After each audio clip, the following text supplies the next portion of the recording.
Okay, so episode 1 was with Joey, and Joey and I talked for a really long time. This was by far my longest episode, and in fact, I had planned to put it out the same weekend, and then overnight decided that I really wanted to just put all these episodes together, release them at the same time. Joey and I actually talked for maybe 2 hours after the filming of this episode to give you some scale of time. And I had to start and stop the recording many times to kind of make sure that I had enough drive space, because it was my very first recording using OBS. He's always been very good to me and a good friend. I mean, anytime I've needed something, he's immediately reached out and done it. So I genuinely did appreciate him coming to talk to me the way he did. Talking to Joey is a genuine roller coaster. It goes up and down, and wasn't quite sure where he was going with things, but it was a real fun interview, and I can't wait to show you guys. So here we go. I got this little tiny keg of beer, and every time I fill it up, the suds go all the way to the top. So I got to take a butter knife, just like in the westerns, and I scrape it off. Yeah, but then I scoop out the bubbles. I probably should be having beers on a Wednesday, but well, I've already had my Canadian whiskey, my liquid courage, so. What, tonight? Mm-hmm. I have a shot before I get on video. It makes me a little bit nicer. Let's be sloppy. No, I've been drunk on some live streams. I'm sure you heard the problem. Yeah, I saw that. I actually powered through quite a few of your recent videos. I watch them, of course, intermittently as they come up. And so I feel like I'm kind of in touch with your life this year as far as what you've shared on YouTube. Oh, good.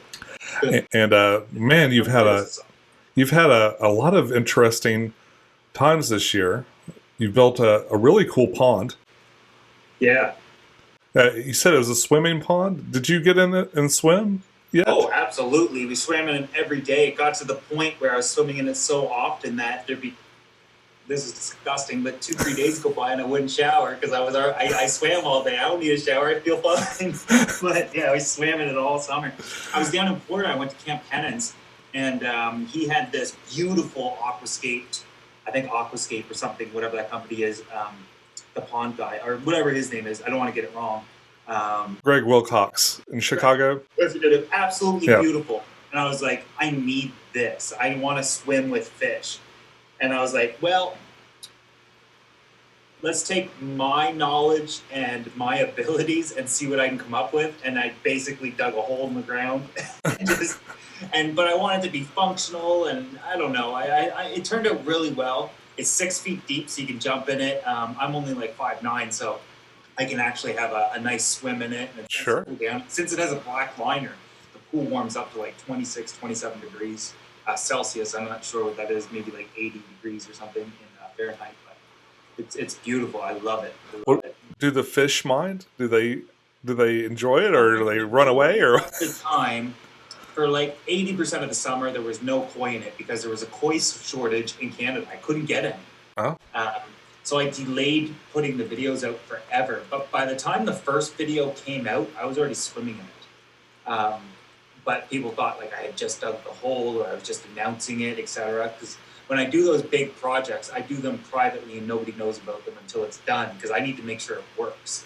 There would be nothing worse than to get 80% through a series and then the tank explodes. Oh yeah. Like that.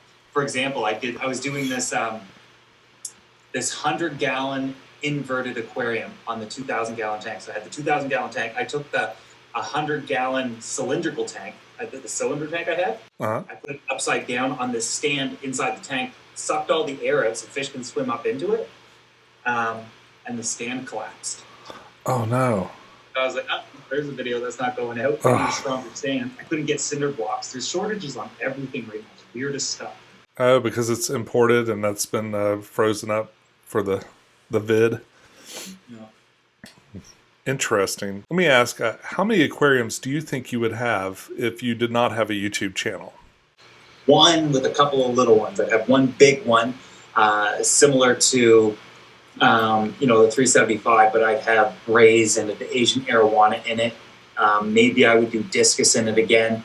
And then a couple of small curiosity tanks, or maybe I would do shell dwellers or mud skippers or something fun and interesting. But the average person can't have a gallery. That's ridiculous. The ongoing costs every month are stupendous. It's unaffordable. It's unrealistic. But I'm a full-time YouTuber, and YouTube helps pay for everything out there. I don't have the best business model. I don't make nearly as much as people think, but I do quite well to the point where I'm able to not only run the gallery, but I'm able to set up new tanks and start tanks over with new skin. And I buy everything. I don't get free fish. I don't get free plants. I don't have a ton of sponsors. When the gallery first started up, I had like Pecktec and what anybody says. If you get something for free, you're obligated, if you're a good person, to be nice. Mm-hmm. However, a lot of companies don't want to deal with me or work with me because they know they have no control over what I'm going to say. And I've ruined relationships. I've ruined like big money relationships because of my mouth. Oh.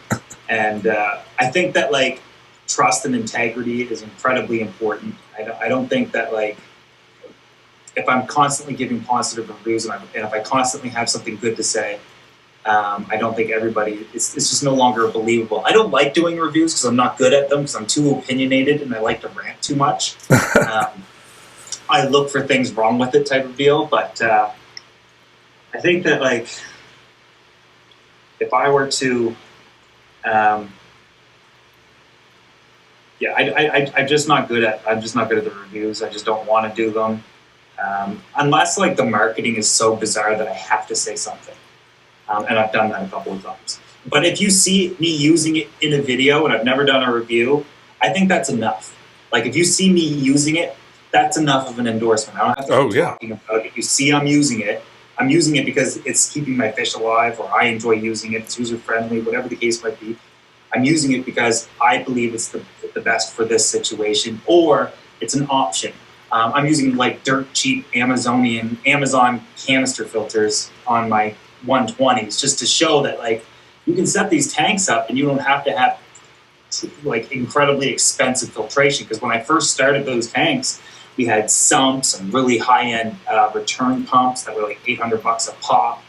And then I was like, okay, I'll build the sumps and I'll show you a cheaper way to do this. And then another iteration of the gallery, we'll switch filtration to canister filters, cheap ones, and you can do the same thing. I think we'll do internal filters at some point. We'll do hang on the backs, but I'm going to constantly be changing things and evolving and showing there's more than one way to skin a cat. Have you tried the no filters? What's that? Have you tried no filter? Yes, and it doesn't work out well for me because I like fish too much and I don't like plants enough. I know, it has to be like all plants. Yeah, overstock fish and understock the plants. Let's see. So, back to what I was saying before, I think I had about 5 aquariums before YouTube started, and those aquariums probably would have just stayed static for a long period of time. As a YouTuber, you do feel there's a strong incentive to make content. Yeah. Because if you don't make new content, then there's no reason to watch. There's only so many updates you can do. Yeah. Well, without getting bored, I think there's an audience out there that would just watch updates every day if you did them. But they like to follow along and live through your aquariums at times. And I never understood that at first. But again, I got to get out of my own way and understand that, like, some people do enjoy doing that, just living through you. Yeah. So I do the 2000. That's not an obtainable tank for a lot of people, like a concrete tank built into the ground. Like, not a lot of people are going to do that. Well, I think aspirational is good too, though. That's an aspirational thing, you know. Yeah, that's like a dream tank. Well, it's not even a dream tank. It was a dream tank at the time. I mean, that was 3 years ago, or 3.5 years ago when that was a dream. And that was like a spur of the moment thing too. Like maybe a week of planning went into that before it started to happen. And I ordered the concrete and I built the frame for the walls and whatnot. But The 120s were supposed to be, I can set these beautiful tanks up with fish you can actually get. Now, I didn't realize the influence of the videos until there was fish like the shell dwellers. Everybody wanted them. Nobody could find them. Flower horns. Frank changed the flower horn game forever. Flower horn breeders all over in Thailand, Singapore, everywhere are always sold out, and they all eventually they wanted to know what fish is Joey keeping next. So I get these emails. Do you mind telling us so we can prepare? Oh my gosh! And it's through the roof. Yeah, it was just ridiculous. Now every YouTuber got to have a flower horn. Where I was a popular channel, and I was like, I can't keep a flower horn because purists are going to lose it on me. This is a Frankenstein. This is the mutt of the hobby. But I like them so much, and I like their personalities. I was like, I have to showcase the other side of the hobby of why people can enjoy a fish, and it's for their personality, like a little puppy, or a very personable pet. That's true. But yeah, he ended up appearing in Esquire magazine. Really? He got a 6-page spread in Esquire magazine. Like, so the younger generation will have no clue what magazine that is, but it's like GQ type of thing. It's high fashion, etc. He got 6 pages dedicated to him. That's a fashionable fish. Yeah, he was. So Frank is like where I let a lot of my dark humor and or silly personality come through. Like I used to refer to him almost like Prince, like the sex symbol, or all these different things. Like it was just, and people loved it. They gobbled it up, but I didn't know how popular he was until it was too late, until he was gone. Right. That happens with like a lot of artists. Like they're mediocre until they pass away, and then all of a sudden they're a superstar. And the same thing happened to him. And then I got Susan, the giant gourami, and I realized, okay, people with 55-gallon tanks are buying this fish. I got to get it out of the videos. It can't be in my videos anymore because everybody's trying to get the fish that I have. Stingrays, black diamonds, good luck. They're expensive. They're going to get big. People with money, disposable income might get them. Asian arowana, Americans just can't have them. So there's a couple of fish that I don't care that are too extravagant. They're not going to be able to get them and or keep them. But for fish that are like $5.99, like a giant gourami, that's a little ridiculous. A red-tailed catfish, I wanted to prove a point. Like this tiny little fish is going to get massive in a short amount of time. I'm going to show you how to build ponds and tanks for them. But eventually they got to go because I just wanted to give you a warning. So I got to be careful with the fish that I keep because who knows? I mean, I think that like at times, given the right fish and the right videos, a YouTuber in general can wipe out a fish almost completely. Or a popular movie, remember they called it Dorothy syndrome when Finding Nemo came out and everybody wanted the blue triggers, which are not appropriate for a lot of aquariums. Or a lot of... Pretty in person. I got a couple. Yeah. They're gorgeous, yeah. Okay, so what would you say is the average lifespan of a tank in your fish room, your ever-evolving fish gallery? So originally, I before a single fish was out there, we made a video, and I always say we. It was me. I just do everything alone. It makes me feel less lonely if I say we. Sure. It's you and the fish, right? Yeah. I made a video before any fish was out there stating that we'll set up these 10 120-gallon tanks, one a month almost. We'll do updates, we'll stock them, we'll scape them. But by the time we get to the last one, it'll be time to switch the other one to something new, a new scape, a new fish. I'll introduce you to something else. And at that point, the tanks were supposed to last 1 year. Or 6 months, something like that. But I couldn't access the tanks up top. My belly was bigger than my eyes, as the saying goes. I wanted to pack as many tanks in there as possible. But the top tanks were inaccessible, so I had to just go to one row of 5 tanks. So now they last like 3 to 6 months, and then I rotate through them, or I move the fish, or it's kind of like what aquascapers do. This has been happening in the hobby way before me. I seen like George Farmer used to, and I think he might still write for magazines. where he'd set up a tank, show the aquascape, let it grow in a little bit, but then start over. I was like, man, that's genius. So a little bit of the inspiration came from him. Credit goes to him for that a little bit. But I thought, like, let's keep rotating it. Because I don't see myself doing anything else. So I'm always thinking, like, I can set this gallery up, but nobody's going to want to see the same 10 tanks for the next 20 years. Yeah.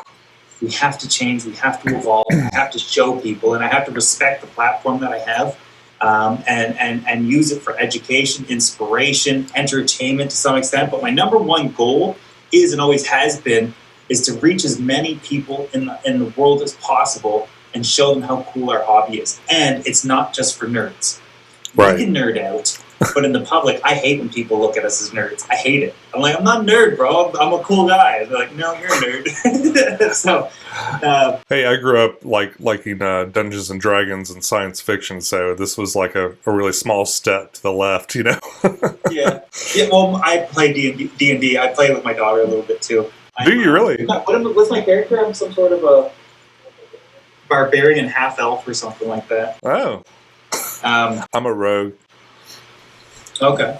So I don't know enough about it, but yes. I hide a lot. I don't know if you'll remember, but when I added the Arowana and Frank to the 2,000-gallon tank, that video went on to become the #1 trending video on YouTube. Yeah, I do remember.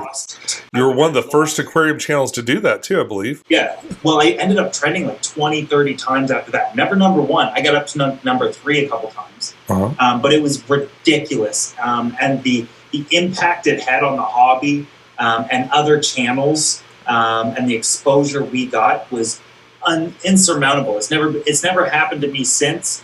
But like a lot of people are like, oh, your channel's dying or you're not growing as fast as you used to. That was the #1 trending video. And I was like that for like 6 months. I was just exploding. But the thing that came with it was a lot of pressure. Oh, yeah. Yeah. And a lot of lifestyle changes and so a lot of everything. And my natural instinct, and a lot of people, is when that much pressure, you just back away from it all and you try to separate from it. And I should have embraced it, but it was exactly what I wanted to happen. I just wasn't ready for it to. I couldn't have believed that it would have. I don't regret it, but I could never repeat it. There's no way I can ever do that again. I'm not who that was 3 years ago or 2 years ago that made that video. I watch those videos. That's my favorite Joey. Like a lot of people are like, oh, I like, not a lot, but some people are like, oh, I like it, the old school Joey, the do-it-yourself guy, where every video was a project. I hated that person. Oh, really? Yeah, it was a robotical, miserable. I read from scripts. I spent 40, 50 hours creating one video that made no money. But at the time couldn't make money, so I couldn't complain about something I didn't even know about. But nobody was really watching it. I had a core group of fans, and then as soon as I started vlogging, it blew up. But about 2 years ago, like my favorite video I've ever made was the shark hatching, because that was like true excitement, and like I was almost in tears through the whole thing. I was so excited. Wow! And that's the only video of mine that I can watch all the way through. It is really hard to watch your own videos. People comment and they'll say, at this time slot you said that blah blah blah. Could you clarify that? And I'm like, oh damn! Don't make me go watch my own video again. The problem with being a smaller channel is you see every comment. Yes. And 100 of them will be great, but one of them is going to be bad, and it's going to ruin your day. The whole day. Yeah. You can't get over it, and it's really tough on you. And one of the things you have to do sometimes is post and ghost. You're a big fan of Joe Rogan. That's what he does. He makes his post and he disappears. Yeah. Here's your free content. I'm done. I can't give you extra of myself because it takes so much from me. So I've learned to do that slowly over time, but I still want to see what the comments are saying. I still want to know what my community's doing. But there's only so much I can read and so many comments and so many DMs and emails and stuff that I can get to before it becomes incredibly unhealthy mentally. And it's no longer fun because everything is just so strenuous. Well, it's all a matter of scale. So, at my scale, a much more modest audience and amount of comments, I can power through. I usually spend I'll spend about 10 or 15 minutes a day just kind of going through the comments. And if there's an easy one that I can answer, I try to answer and do the best I can. I try not to engage if I think somebody's trying to make me angry. If they just cross the line, like they talk about my kid or something like that, they just get deleted. They get kicked. I mean, you can put comment filters on and get rid of a lot of stuff, but it's going to be that one time when you are having a bad day or something horrible in your life is happening, and you resort to emotion and respond in a way that's out of character. Yeah. But nobody's going to care about what you're going through or why you said it. It's just going to be like, wow, you're a bad person for what you said and what you did and how you reacted, as opposed to how you were provoked or what led up to that or how much poking and prodding. Like, we're all human.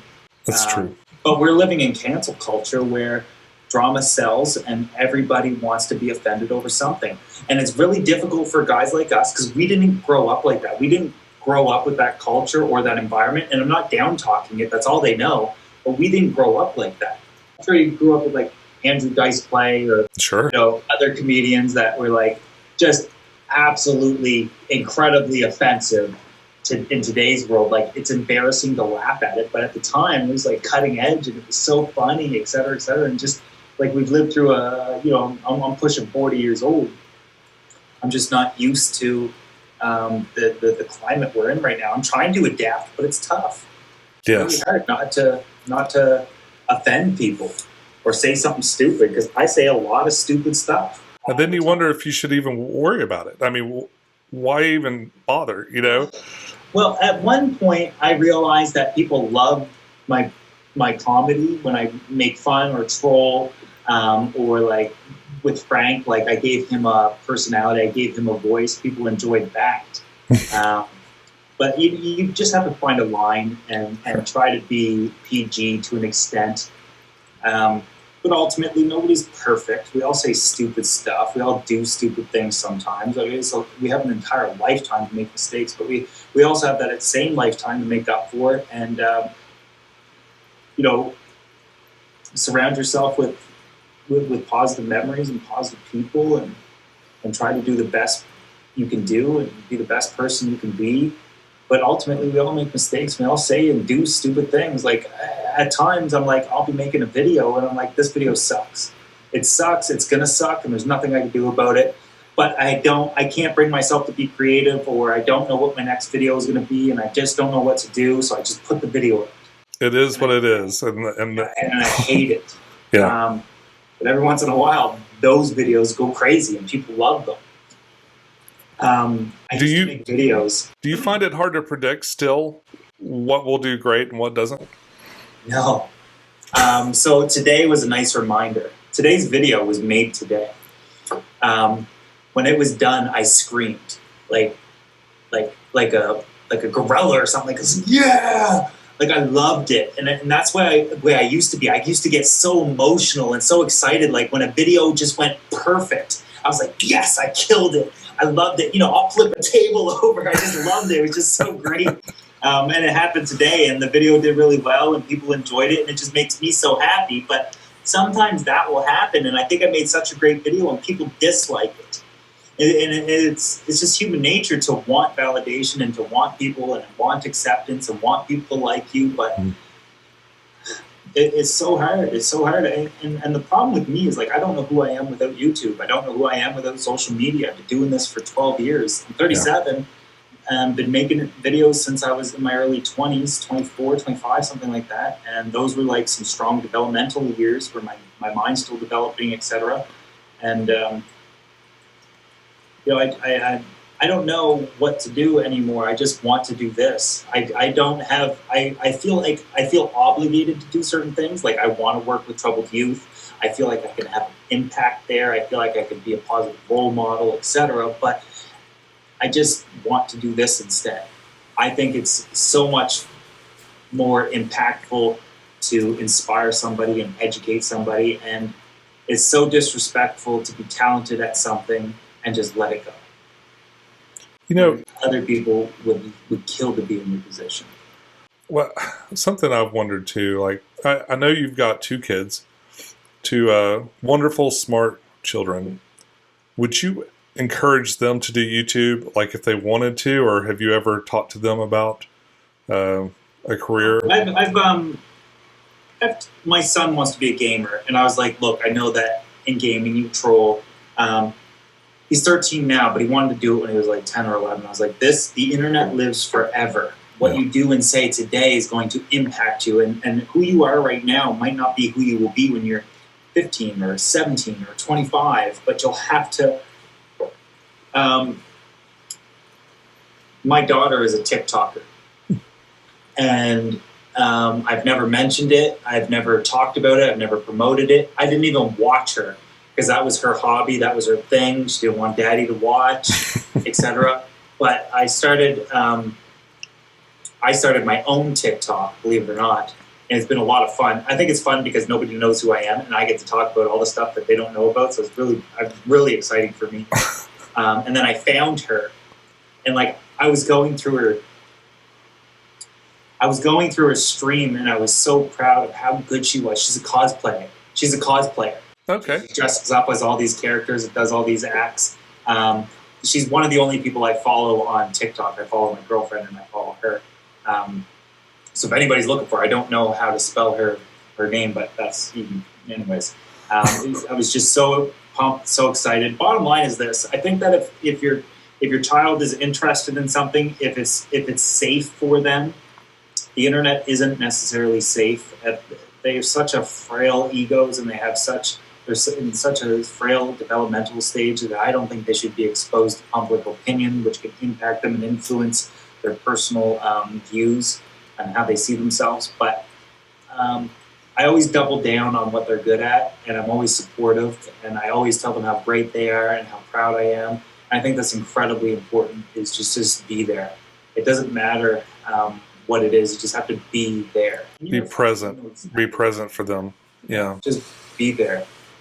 I'm not trying to be their friend. I'm not trying to be their buddy or be the cool dad or the cool parent. I just want them to know that I know what they're doing, and I'm super proud of it, and they're really good at it, and I'm supportive, and whatever they need within limits, I'll do for them. But when it comes to the internet, they have to deal with me. Most of their entire school knows who I am. And my children like to lay low. They don't want to be in the limelight for the most part. They don't want to be known. They want their own identities. They don't want to be known as the king of DIY's son. They're proud of it, but like they've been called that for so many years. It's time to I want to be known for me, and I want my own identity. And they're teenagers now, so they want that. So when you walk around town, I can't pronounce it. Did I say it right? Yeah. When you're walking around, do people know who you are? A lot of them do, yeah. Like the grocery store and the gas station and the... sometimes they'll see me for the first time and they'll stop me, want a picture or something like that. And the only thing I'm conscious about is the people that are laughing at them for like, who's that? Or like, it's so weird. But I know the moment. I've done it so many times. I know how special and important this is for them. And I just ignore all of it. I do the picture, hello, handshakes, etc., whatever we can do to make sure that experience with meeting me for the first time is your best. But I also live in a place where the economy is horrible and people want to see you do good. They just don't want to see you do better than them. So I deal with a lot of haters as well. And haters, by definition, is always looking for something negative in you through a positive. So I deal with a lot of people that randomly attack me as well, or have a problem with me, or right. etc. So I got to be careful with where I go, what I do. But yeah, people do know what I do, and a lot of that has to do with a couple of years ago when I was the #1 trending video. So I've never had anything. I've never had money, nothing like that. Then all of a sudden I became viral and I made all this money. So I started buying flashy stuff, and I had sports cars, and it's all gone now. I was I smartened up. I was like, these are not investments. Sell them now and get out now while you can. But so I had all this flashy stuff. I was doing everything so wrong. But I've come full circle now, and more self-aware. And my children are as well. My daughter's focusing on school. My son, we joke that he's never going to leave. He's always going to live. He could probably live in the basement. It's a full finished basement, so he can have his bedroom and kitchen. He'll just live downstairs. I'll bring him supper. He'll live there forever and just plays video games. My daughter's going to go to university. She's going to take like crime scene investigation stuff, like CSI stuff, really? Yeah, like that type of thing. That's what she wants to do. Like I told you, she's super highly intelligent, super smart. You should send her down to Knoxville. We got the Body Farm. You know what that is? I do know what that is, where they put a body out for a month to find out the death decomposition. Dig it up and see what it looks like. Yeah. She would love that. I would. Well, she's welcome to stay anytime she wants to come for a visit. We got a guest bedroom for her. I'm not watching this video. Let me ask you a fish question, oddly enough. So your stingrays release barbs all the time. What are they made of? Are they something that do you keep them? I mean, could you keep them? Are they like teeth or fingernails? You keep them so long as you get them out of water, because they're made of hardened cartilage. So in water, they'll dissolve over time. And I never knew this, and this isn't something that's talked about in the stingray hobby, because when we see a barb that's been dislodged, we take it out right away. But if you leave it in the water, it will dissolve and just disappear. It'll go away. So the rays, skates, and sharks are from the family of elasmobranch. They don't have a single bone in their body. Their structure is made up of hardened cartilage.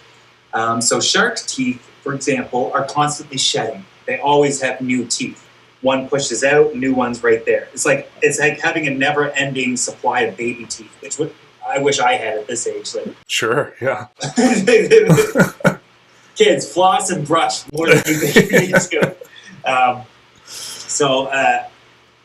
They're constantly shedding their barbs, which is made up of a hardened cartilage, just like a shark's teeth.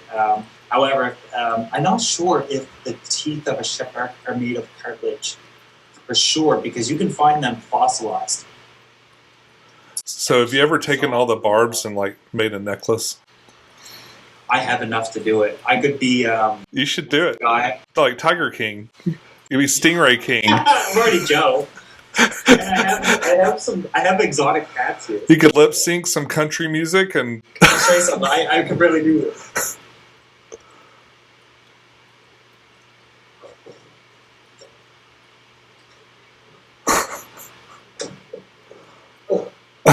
Come down. This is Mariah. Oh, hello, Mariah. She's my Savannah cat. I have two of them. Hi. She's very vocal. Way more vocal than her brother. I love the little pillars they have to climb up there. Yeah, they climb up there and sleep up there. And, the whole house is dedicated to keeping them entertained and not destroying everything else, but they still do. She usually loves to be held, but I went and grabbed her. Little vocal right now. So how liberating was it to move from having, like, I'm still in this stage where I've got aquariums all over my home. Like, literally every room in my house has an aquarium, aside from the bathrooms, for now, has an aquarium. How liberating was it to, like, take your hobby and stick it in a shed? It's not really a shed, you know what I mean, but stick it in another structure outside your home. It was awesome at first. It was fantastic at first. No stress of tanks breaking, or not that anything's ever happened like that in my house, but you always kind of think about it, like if a tank pops or breaks or whatever, the damage and impact it would have. It was great at first because also I can go out there and that's my own little zone. My kids don't want to go out there. They have no interest in it. And it was just my little zone and my place to meditate and my personal interest. But there are forms of disconnect where you're almost living two lives. I have my gallery life and then I have my home life. And you have to be able to not only find balance, but combine the both of them before it comes too late. And this is now becoming a hassle. I got to go do water changes. Oh, now I got to go film a video, or whatever the case might be. Is I have to go out there. So it was fantastic at first, but I've been doing it for so long now. Well, the gallery's only been there for 3 years that I've been able to find that balance and bring them together and get the kids out there more and to just intertwine everything a little bit more and not make it so separate. I thought it was really interesting too, because the first time we did kind of a pull questions out of a hat interview a while back, Yeah. and it seemed like 20 out of the 100 questions were, "Do you do anything else for money?" Do I do anything else for money? Well, I mean, they were always like, and at that point, you had been a pro YouTuber. I just say YouTube is your primary source, and your book, of course, Mhm. was your source of money for a while. This YouTube, it all adds up, and the number one question is, how much money do you make? And I don't mind talking about that, but I'm in Canada, so half of the numbers I'll tell you go to the government. Right. I have to pay half of that for them. I'll give you an idea. When I was the number one trending video on YouTube, and that video went viral, I made $80,000 that month. Ooh, that month? That month. Mind you, my jobs beforehand, my top paying job of all time paid me $40,000 a year. Yeah. So I made in 1 month what I used to make in 2 years. But I'm not doing those numbers anymore. At times I break even or kind of worry a little bit and maybe have to use some line of credit or something, but it's not too bad.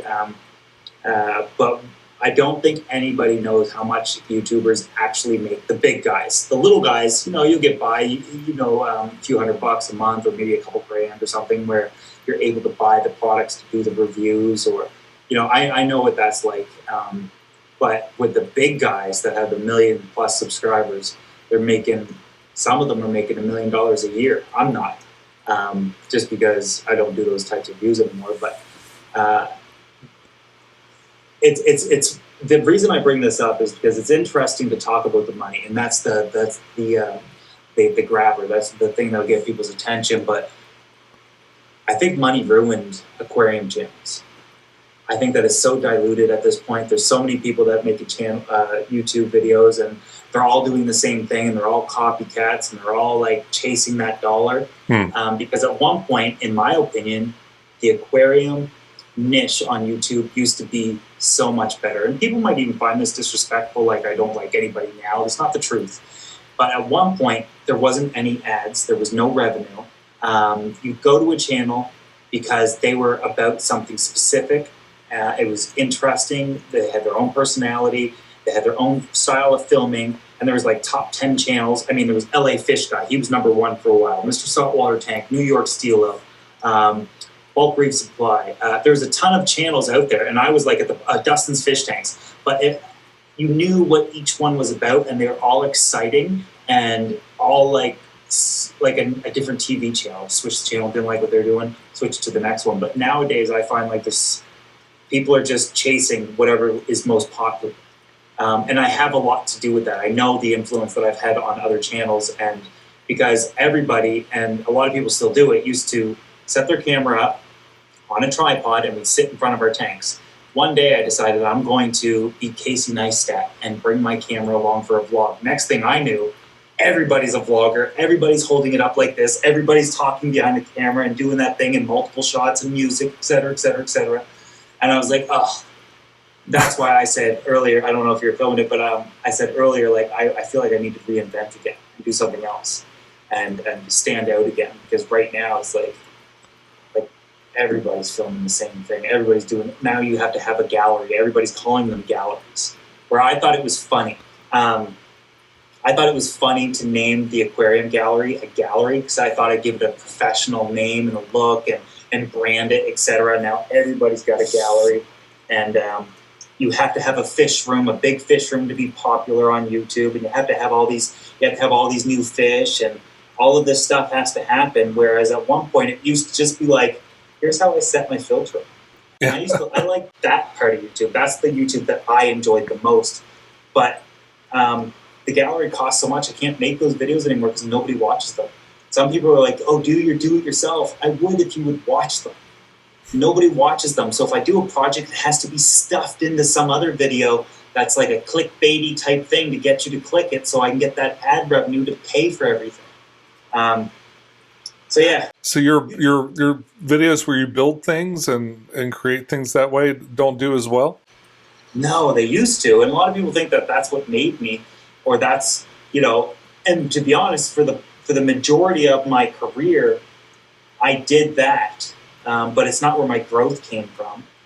Um, and but these days, nobody's watching them anymore. I can't say nobody; they still do like thousands of views or something, but um, you know, they're not as popular as they once were. I think once quarantine and COVID passes, those do-it-yourself things might come back around where people have Sure. the income and the time to kind of do that sort of thing. Maybe, I don't know what's going to happen. I wondered if they would pick up some people were trapped at home. Yeah, You know. that's not what happened at all. Yeah. The thing with do-it-yourself is like, I do it all the time. I need to learn how to do something, so I YouTube it. Everybody does it. Sure. I watch the video. I don't like the video. I don't subscribe. Well, I don't as much as I used to. I do these days. I'm like, I need to change what I'm doing here because these guys need those numbers and you need this help. But you watch it and it's one and done. I watch that video. I'm done. I'm never going to need to patch a hole again, or I'm never going to need to change that tire again, or whatever you Googled. And that's just like my videos. So when I started vlogging and I brought you on for a journey and personality, and there's more to like and more to be interested in, that was all predetermined, and I knew what I had to do. I do know that sometimes I act like I don't know what I'm doing. I don't know what's coming next. But I've been doing this for 12 years on YouTube. I know how to engage your audience. Get them asking questions, get them concerned, make them upset, make them sad, make them happy, make them emotional, make them want to engage with you, etc. And that's what's going to help you. Being an expert and a know-it-all does nothing for you. I did it before. Didn't work for me. I've already did the trial and error thing. And so yeah, it's all about, at times it's about getting people engaged. And, what should I do here? I don't know what I'm going to do. Maybe I'll do this, or maybe I'll do that. And What do you think? Any engagement. Dislike my video. I don't care how you engage. Just do something. Yeah, actually, the dislikes work just as well as. I don't care. The dislikes, they count for almost the same amount of points, I guess, in the algorithm as the. It's engagement. It doesn't matter. It's just it doesn't really matter. Is that audience, and what did they do right after they watched your video? They go to another one of your videos. Here's the worst thing you can do. I'll tell you the worst thing you can do to a YouTuber if you don't like them, and then I'll tell you the second worst thing you can do to a YouTuber if you don't like them. Okay. Number one, don't watch their videos at all. Period. Second worst thing you can do. If you happen to stumble on because you can't bring yourself not to watch it and you watch a video, get off of YouTube right after that. Don't go watch other people's, because all those videos you watch right after, that original person that you don't like gets the credit. They're like, oh, this video is engaging. It kept them on YouTube and watching longer. Social media is all about keeping you engaged and keeping you on their platform as long as possible. And I've learned these things over years. I mean, you can only do it for so long as an adult and learn these things. But it's all about engagement, all about getting the comments and likes, et cetera, et cetera. But I'm also in a weird part where I'm like, I battle with integrity, and like, of course I want to put my fish through a... There's so many things that people do all over the world for views and stuff, and I'm like, I know why they're doing it, because they're making 50 or 100 grand a month. Like fish people. Yeah. I know why they're doing it. They don't care that you don't like them. They only care that their bank likes them. Right. And that's the thing. I'm like, listen, I'm planning to do this for the rest of my life. I have to have some sort of integrity, but I could easily go and do what they do, type of deal, like where it's like questionable practices and whatnot. And have to stay interesting, engaging, and get them to click, yet be responsible and educational and inspirational. It's a tough balance. It really is. I only really get frustrated if somebody does really well. If somebody does really well and the quality's really shit, that's the only time I get really frustrated. Yeah, that's when you get pissed. You're like, oh, you have no idea how long Sean spends on editing. I know, because I did green screens and I did the split screens and I did all this stuff at one point, and it just wasn't authentic for me. It's great for you. You play it off so well, and it's very enjoyable to watch when you do it, but it's just not, I can't do it. However, I appreciate the length of time you put into your videos and the time and effort. and etc. And I think the only way you'll explode is do a video with me. No. That's what I'm here to do. I'm here to go viral. As much fun as I used to. You got to set up a fish house or, have something extravagant and ridiculous, and that's the only way. And I'm very scared for the future of YouTube. Like, in 10 years, where's the hobby going to be? Are we going to be keeping sharks? Is that what we're going to get views off of? Keeping a blue whale shark? Like, what's next? Today we're feeding a lamb to my pet shark. It's in the moat outside my house here. Tied to a stake in your yard.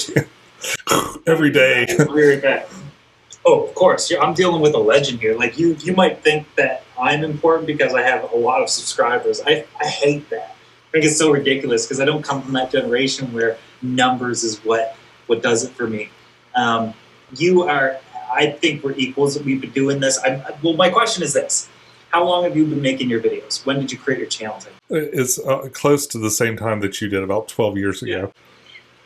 It's a ridiculous amount of time, continuously uploading. Well, I didn't take it seriously for, I don't know how serious you were. Like, the first time we met was in Kentucky, I believe. And you were Louisville. Yeah. That was my first time to the United States, and I hated it. You were so shy. Well, I was like, man, this guy's like, has he never been out of his house before? You were so painfully shy. And my biggest takeaway was like, you were so impressed with how many fast food restaurants were in town. I was like, oh, I didn't expect that. Maybe it's a Canada thing. I don't know. It was in Louisville, Kentucky. Yeah, the reason Dustin, I was shy is I was in shock of the culture and the way certain things were, and the freedom of the way people talked and stuff. I've been all over the United States at this point. I think I've been almost to every state. I think I've been to like 8 countries. But my first trip out of the United States was horrible. Out of Canada was horrible. And I don't think all of Louisville is like this, and you can edit this out, Sean. I don't think Louisville or all the United States is like this, but it was so racist. And I was so dumbfounded, and I was taken back, and I was so offended. I wasn't there for an hour after checking into my room, where I was up in my bedroom, in my room, my hotel room, crying to my girlfriend, get me a flight home. I'm not doing this. This isn't for me. This isn't who I am. I don't want to be here. And then she couldn't. She's like, there's nothing until tomorrow. She's like, and even then, she's like, just try to tough it out. Just try to deal with it. You'll be okay. Just ignore everything. And I was like, you have no idea what it's like here. And I think it was just a few different circumstances. Then I met some really cool people that I'm still friends with today, like you. Me and Dustin shared a room. The first time I ever met Dustin, we shared a hotel room. I had a good time, but the reason I was probably a little shy and a little taken back it's definitely because of the initial experience I had when I first got to the hotel. That's really strange. You must have just had a really kind of random encounter. Like, I'm sure that there are a lot of racist people around, but I witnessed it, I watched it, and I didn't know what to do. This was something happening to someone else. You saw them like getting treated badly. Nobody said anything, and it was like it was normal. And I was like, I can't be here. This isn't normal to me. The only racism that I had experienced before that was like out of anger, like saying names like, I'm sure, you this or you that or blah, blah, blah. After an incident, not casual. Whatever. Yeah. But I wasn't experiencing it like that. And it was so, I was so taken back and so dumbfounded, and I didn't want to be there anymore. I was crying tears, like water was coming out of my eyes type to come home. I didn't want to be there. And maybe it was just, that's when I realized I had anxiety too. It was my first anxiety attack. And it was the worst feeling. I thought I was dying. And I didn't want to be there. And it was horrible for me. Oh my gosh. Well, I had no idea. I really didn't. I had no idea. That full story to be like, well, the first time I met you were taken back a little bit. It was all happy for me, but... Were you tired? Was the flight long? No, Sean, you don't know what I witnessed. It was so horrible. Yeah, it made me realize how sheltered I was, and how uncultured. And, yeah, so. But yeah, that event was a big letdown for me. I found like it was very repetitive, and I was like, once I'm there for an hour, I saw everything. It's time to go home. So I almost never went to any other events after that one, until I started going to. I went to MACNA. I went to all the saltwater events, Reef Stock. I went to Reefapalooza, the Big Fish Deal, Aquatic Experience, and then I went to. What's that one that I like in Chicago and Texas? Aquashella. So did you like Aquashella? That was a game changer. They really changed. It's an unusual way to do a fish convention, wasn't it? Well, there's two ways I look at it. If I wasn't a YouTuber and it wasn't for social media, I don't think I'd prefer Aquashella. I think Aquashella is perfect for promoting the hobby and like really exposing yourself to a whole lot of things. But if you're a hardcore hobbyist, if it wasn't for YouTube, I'd like the club events, auctions, the tables where you buy stuff, almost like a yard sale type thing. That's where I flourish. My favorite types of pet stores is when it looks like a bomb went off, like a disaster in there. I love that. I love it. I can't get enough of it because I need to see everything. Right. Go through everything. I have to see, and still to this day, like sometimes if my kids come with me or I'm like, I kind of want to stop at the store, I'm probably going to be an hour or two. And they hate it, but I'm like, I can't help it. It's like a weird addiction. I need to see everything. And I love the stores that are like, just like, and I don't like to use the word in this way, but I like ghetto stores. Yeah. It's just like random tanks and random equipment, and then there's this clearance table over there, and why is this here? And I can't get enough of it, and I love it, and I think I just love the chaos. I've been to a fish store. I was like, hey, would you mind scraping this tank so I can see? I think there's a fish at one in there, but I can't tell what it is through the algae that's on the. I love that, trying to like peep in the top there because you can't see into the tank anymore. And this dude that just doesn't care behind that, like. Man, I don't know. I love a good local fish store that's been around for like 3 or 4 decades, and they've just like lost all the shine. It was like varnish in there. I think that's the best part about what I do and who I am is like I got to travel everywhere. I got to see so many people's tanks. I got to see so many fish stores and so many things that the average person just isn't going to have the opportunity to see. And that's why I filmed them. I thought it would be cool to be like, I think fish store tours was like the first type of video, the first style video was out of my norm of do-it-yourself projects. So I started touring because I was like, look at the platform I have. I could be doing so much more. And my love for fish stores is because of my local economy, where a fish store will open and they barely survive for 6 months before they go bankrupt and have to close. And it was repetitive and constantly happened. So I was like, I have a ton of people I can create awareness with. Why don't I just promote these stores and make a real impact? And now my local fish stores stay open for years just by creating simple awareness. And I think that's what's important is like, when you have the platform that we have, you have to respect it to the point where, like even yourself, Sean, at times you'll think, and I remember being, having 50, 60, 70,000 subscribers and thinking I'm insignificant. You have no idea you impact you're having on people's hobbies. And you don't know until there's mass amounts telling you. Because I used to think I was insignificant, nobody cared, and I was getting the views, so people must like it, and I was getting the odd comment, but I was having a real impact, not only on their aquariums, but a lot of times you'll have an impact on their lives. I can't tell you how many people have messaged me and is like, you saved my life, or you did this for me, and you did that for me. And I'm like, okay, wait. How? It's like, I'm always shocked. I get that too, but I'm always shocked. Like, people are like, you're the bright spot in my Sunday morning. You have to, because it's true. They wouldn't tell you that just to impress you. Yeah. They wouldn't offer themselves up like that just to, get a conversation with you, because they could say anything to you. Yeah. And odds are you might reply. But they're offering this personal, deep information about you. It has to be true. There's no other explanation for it. Maybe some people are being untruthful, etc. But when it got to the point where it was becoming overwhelming, I felt this extreme guilt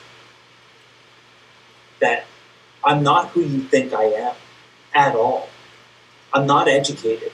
I don't come from a life of a silver spoon. I've never lived the life that I live. So I sat down one morning, woke up, drank a coffee, and I was like, I have to make this video. And I sat down for an hour and filmed how the aquarium hobby saved my life. And I told the truth. Yeah. And I sugarcoated it.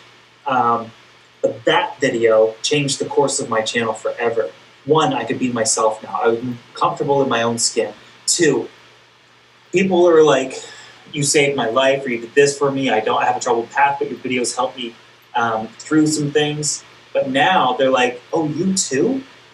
The reason why they like me is because they don't know it, but they see a part of me in them. They know I have demons, and they know I have a troubled past, and they know I struggle on the daily. I still, to this day, struggle from depression and anxiety, and every once in a while it creeps up from behind me, and I don't even know what's happening. At one point I got it under control, and I knew things were coming, and I knew the chemical changes were happening within me, and depression was coming, and I could change things about myself. It's almost like depression evolves, and it's like it gets better than you. It's like a virus that, you know, it's an evolving virus that becomes more and more deadly and more.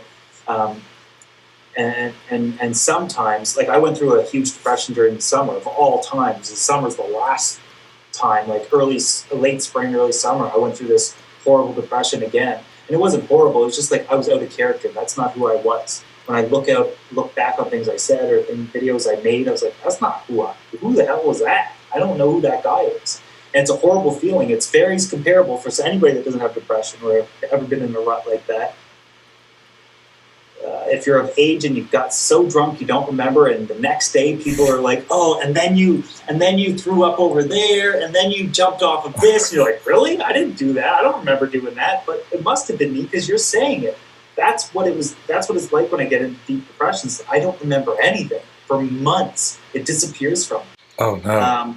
Yeah, it's like PTSD and a bunch of stuff from my past and whatnot. And but the reason I talk like this so freely is because I know the impact it might possibly have on somebody. And you're not alone.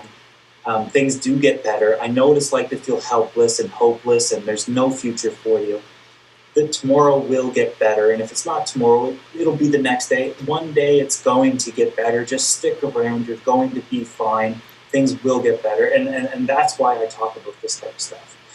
It's tough for me to make videos about it because when I make a video about it, it destroys the algorithm for my channel. I get removed, I get demonetized, etc., etc. So it's tough for me to do that. You get very emotional too. You have a lot of emotional honesty in the couple of videos. You're a little exposing yourself to, you know, the true self. I'm very comfortable with who I am, and I'm very comfortable with talking about these things because guys aren't, and it's not normal for a guy to cry, and it's not normal for a guy to express himself, and he's cowardly and he's this and he's that if he does it. And I don't think that's true. I think that there's so much power in understanding who you are and being able to articulate your feelings and emotions. And here's the thing, guys, you can make fun of me all you want for being emotional, but girls love it. And, I'm a scatterbrain, so my mouth works faster than my brain.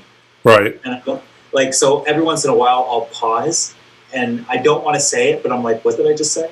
Or where was I? What was I talking about? It's just I move too quickly and I talk too fast. I don't have a filter. Things come out too quickly. I see you're vaping. Do you still vape? No, I don't know if you knew this. So, I guess it was early March, or maybe it's late February, sometime around February, I had a cardiac incident. Not a heart attack. They ran a little thing through my wrist and all the way up through my heart. That's what your mother did. Yeah, it's pretty serious. Yeah, it was. I have high blood pressure. I had a lot of issues, and I quit. I quit that weekend. So I haven't vaped. I haven't smoked anything. Is vaping bad? they went off on it. Like, I felt like, Drug addict. well, I felt like perhaps they were overblown, but they're doctors, and I'm just a fish nerd. You know, I'm a computer guy. I don't pretend to know more than they do. But they were like, "So you vape? Okay, you have to stop vaping. Vaping's, What don't were vape." you on for milligrams? Were you like basically cigarettes, or were you? No, I've been. So I smoked. I've smoked since I was 14, and I guess I've lost track. But I guess about 5 years ago, I made the switch. Once I finally found a vape with a big battery that wouldn't just kind of die on me. I used to try the little cigarette ones. You know what they make now? This is a disposable. Oh yeah, like a Juul. I smoke it till it's dead, Yeah. and then I throw it away and open a new one. Huh. But it costs as much as a pack of cigarettes. Oh, okay. Saving money. Right. Vaping doesn't. So when we began vaping years ago, it was so cheap. Right. Well, relatively cheap. Cheaper than cigarettes. If you were smoking a pack a day. And I was smoking a pack and a half a day. Vaping became cheap. Now I'm back to like, this is expensive. I can't keep doing this. Well, I started off at like 24 milligrams. And then like 6 months later, I did 12 milligrams. And 6 months later, I did 6 milligrams. I got down to 3. And I did 3 for like 4 years. Yeah.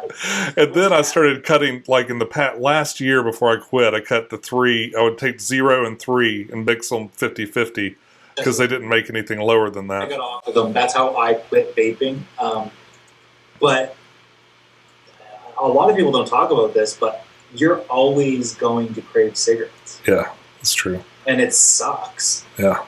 And people that don't have those types of cravings or don't have those types of addictions, they'll never understand. But it's definitely close. It's got to be close to like heroin or something. Like, I get it. I've never done hard drugs, but I understand because I do nicotine. Yeah. I can get off caffeine. I think I can get off caffeine. I'll get a couple headaches. Maybe I'll be constipated for a couple days. I can get off caffeine. But when it comes to nicotine, I think I'll always crave it. Caffeine's pretty bad, but it has some positive impact, whereas nicotine doesn't have a lot of positive impact on your body. The only thing, I don't think I'll smoke cigarettes ever again. Yeah. Because when I smell them, they do still make me sick. Yeah, me too. Like it's a sour, putrid smell. I just don't like it. It's not for me. You ever smell one and then wonder, like, especially now we're wearing masks and stuff, you smell it through the mask and you're like, Is this working? If cigarette smoke gets through there, But if you...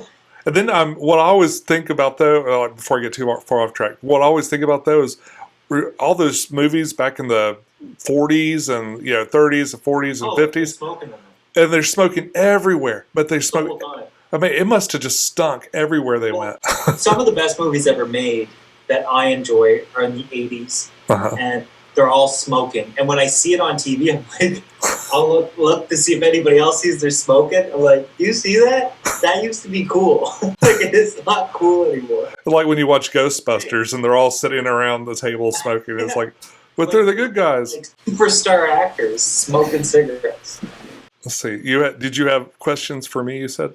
Yeah, I can go on for days of questions. You know I like to hear myself talk. Just yeah, so we know you've been making videos for 12 years, equal to me. I'm curious to know the home life perspective. I know that your daughter is a massive supporter. How's the wife feel about you doing this for so long? And I know that you're probably making peanuts in comparison to the time you put into it. How does she feel about all this? She doesn't mind. I guess she's gotten used to it. There are certain advantages to having a platform, which means I should probably have prefaced this with this is a double-edged sword, and I'm most likely not going to get an honest answer. If you say something bad, she's going to give it to you. That's what I was like. Oh, she doesn't watch my videos anymore. That's a tough question. She stopped watching about 5 years ago, I think.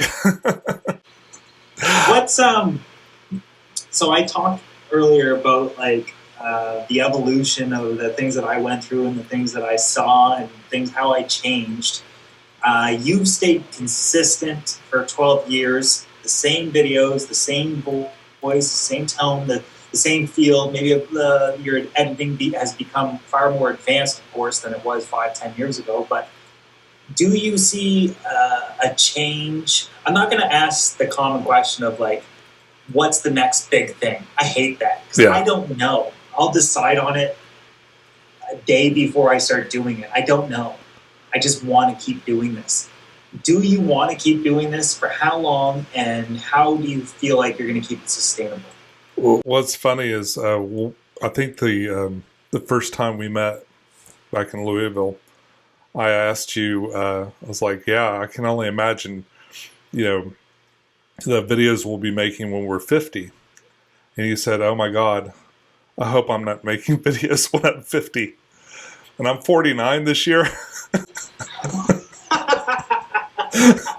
So it's like kind of all coming back around. One of the benefits to being male is we take forever to grow up. So by the time I'm 50, I'll push it to 60. Yes, I know. Yeah, by the time I'm 60, I want to make videos. When I turn 60, I don't think I'll be an adult until I'm like 70, 75. I don't think I'll be like a grown up till then. Yeah.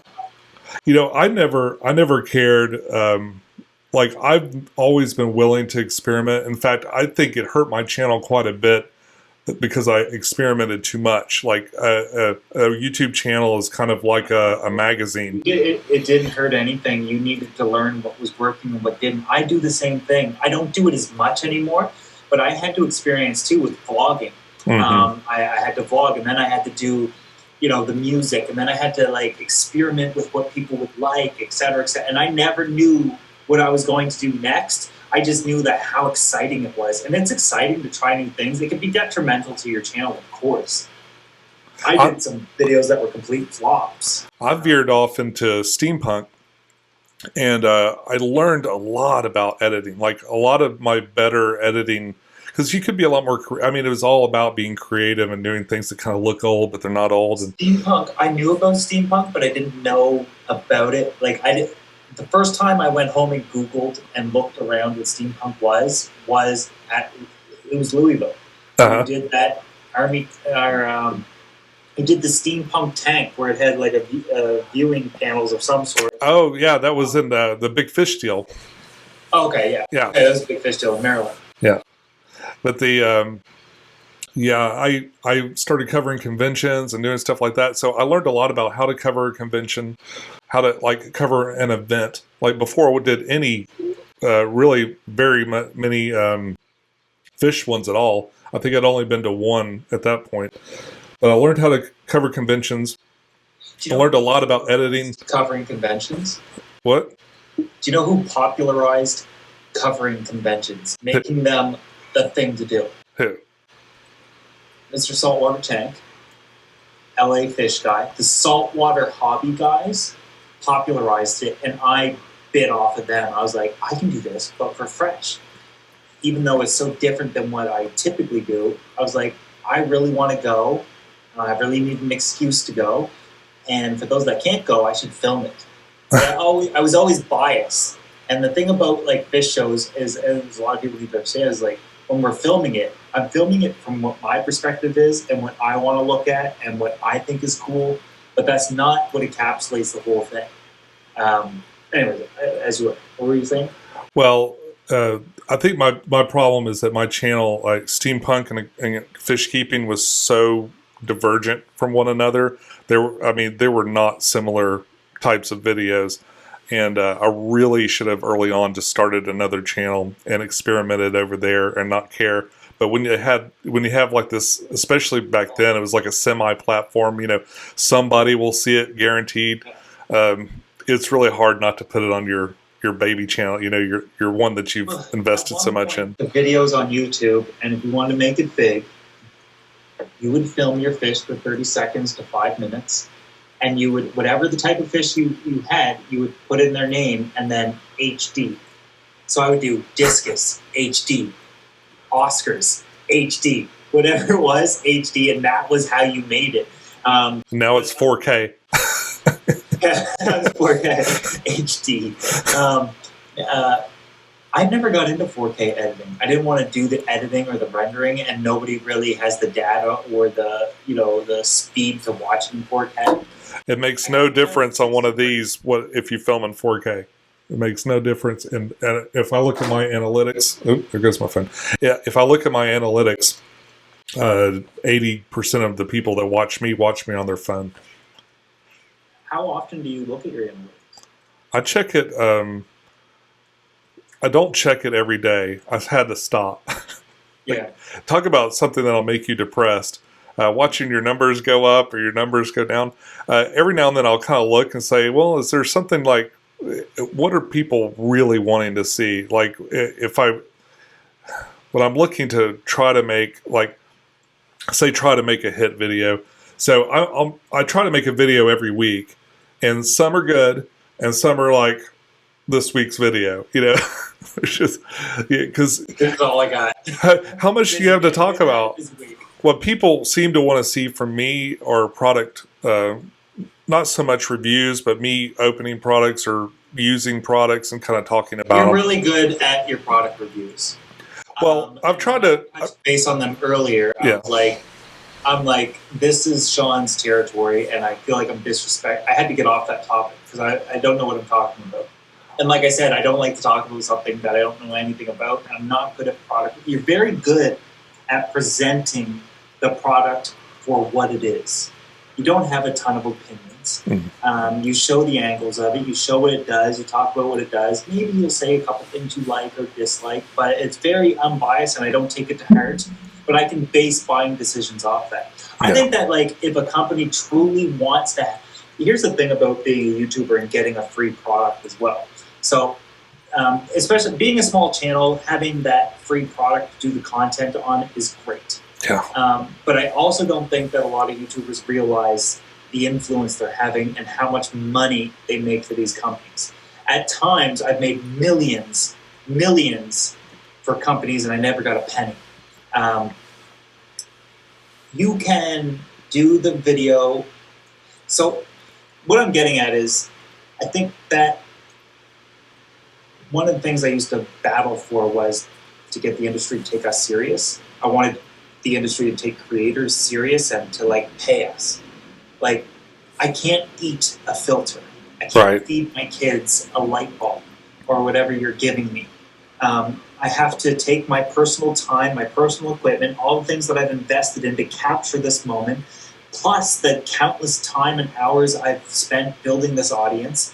That's worth something. And I think that a lot of, well, for earlier years, like, most of the industry didn't see the value in us, period. But nowadays they realized we're bigger than magazines. We're bigger than any social. We are the voice of the hobby, and I couldn't be more proud of where we are today, as opposed to where we were 5 years ago, 10 years ago. Yeah. Where we answered to magazines and what was on page 37 down at the bottom. It's unfortunate, but that's just the evolution of advertisement. Well, I think you're sitting on a gold mine. I just don't know how, and I just don't know when you can capitalize on it to do your reviews and get what you need to get out of it to be able to support your family and do this full time. Well, I guess I get the impression that there's no budget past free equipment with aquarium companies. So okay. Okay, I'll give you some numbers. But they had no conventions this year. You'd think they'd be paying us to talk about their stuff a little bit more. Well, but if they did, they're paying me. Yeah. Period. Did you go to work for free? That's what I asked for that. When they're like, "Well, we can't give you any money." Did you go to work for free? Did you do this for free today? Was that marketing degree free? Yeah. When you take one of them filters home and give it to your kids to eat. Yeah. You give it to the mortgage company. Give it to your bank. Tell them, look, I can't pay mortgage this month, but here's a filter. Of course, people will be like, get a real job, etc. These are the careers we're choosing, and these are battles and things. The reptile hobby is way worse. There's no money there, and they constantly compete with me. But here's some fun stories. There's this one company that I dealt with before, and I still love them, so I won't say their name. But their marketing budget per year was $750,000. This was 3 years ago. 1 year after working with them, they said, look, Joey, we don't know if it's just you that did this, but our business has literally doubled. we've doubled our employees. You and your videos are creating jobs over here, and that was worth more to me than money, because it instilled value into me, and it made me realize, like, oh wow. So if you were to do this unboxing and of a filter that cost $200 and 5,000 people watched it and only 100 bought it, you made that company $200,000 or $20,000. And what did you get? A free filter that cost them $80 to make? Yeah. You know, so even the smallest creators and those companies out there that want respect and want to become the next Fritz. Fritz is putting money into their creators. That's why they are the one. That's why they're dominating right now, is because they believed in the hobbyists. Ecotech, Custom Aquariums, a bunch of companies that I know for a fact believe in hobbyists and believe in the creators, put that money into them. You should be getting between $3,000 to $5,000 per unboxing, period. Ad revenue is icing on the cake. Whatever case, maybe you do some affiliate deals, $3,000 to $5,000 per unboxing. That seems like a lot of money, but what if that video does 100,000 or even 1 million views? I know you got some videos that got some hefty views on them. What if it does that? Yeah. Big money for that. And all they did was give you a free filter that they write off. And all their advertising dollars and the cash they give you, they write it off anyway. Costs nothing for that. You know, I think there's some amount of there's something to be said for a little bit of integrity. Like I bought it myself, so my opinion's true. But even with that, it's not. Watch them? Unbox Therapy. Do you watch? Yeah, I've seen it. Marcus Brownlee. Yeah. You think they do it for free? No. And what I'm saying though is that that people's impressions seem to be like, oh well, if you bought it yourself, then you're going to tell the truth. But you don't, because that's if you bought something and it's crap, then you made a bad decision, and maybe you're embarrassed to talk about that too. But one of the things you can negotiate during your terms is like, send me the product, give me payment if you enjoy the review.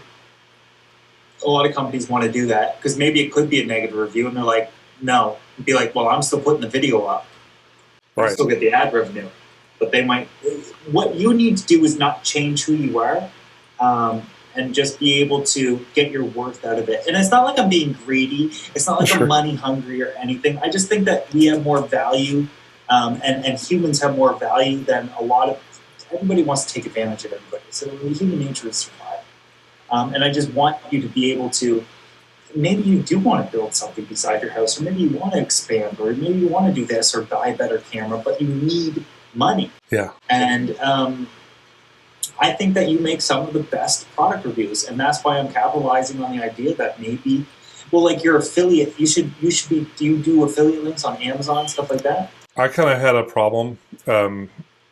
I've been canceled on Amazon, so I can't do that. Get your daughter to set it up. Yeah, I can't go into it a whole lot right now. There was an issue that happened, and it happened. This year has been just the most complete shit year. So I went to the hospital, the heart thing. I got furloughed for like 6 months. Yeah, because I work for a movie theater company, and they shut. You know, when they did the 15 days to slow the spread, and then they extended that to what? Several months. So they brought me back in.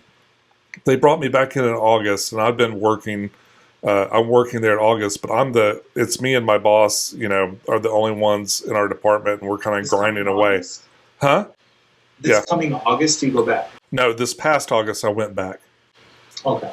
And so I'm still there, but I'm one of very few. The movie theaters aren't open anywhere. They closed down worldwide for my company. I work for the biggest movie theater company in the world.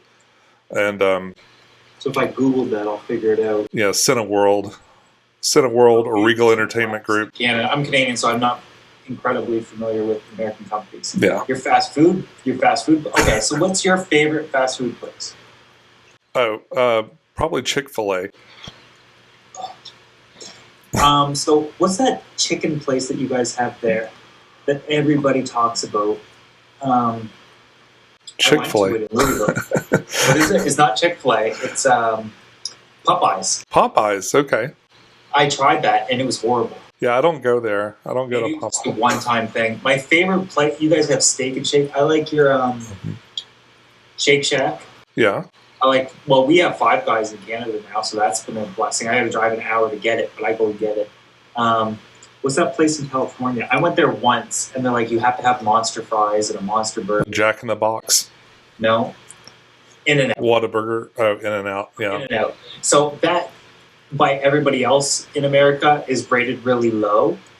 But when I had it, I was like, this is amazing. I love it. It was gorgeous.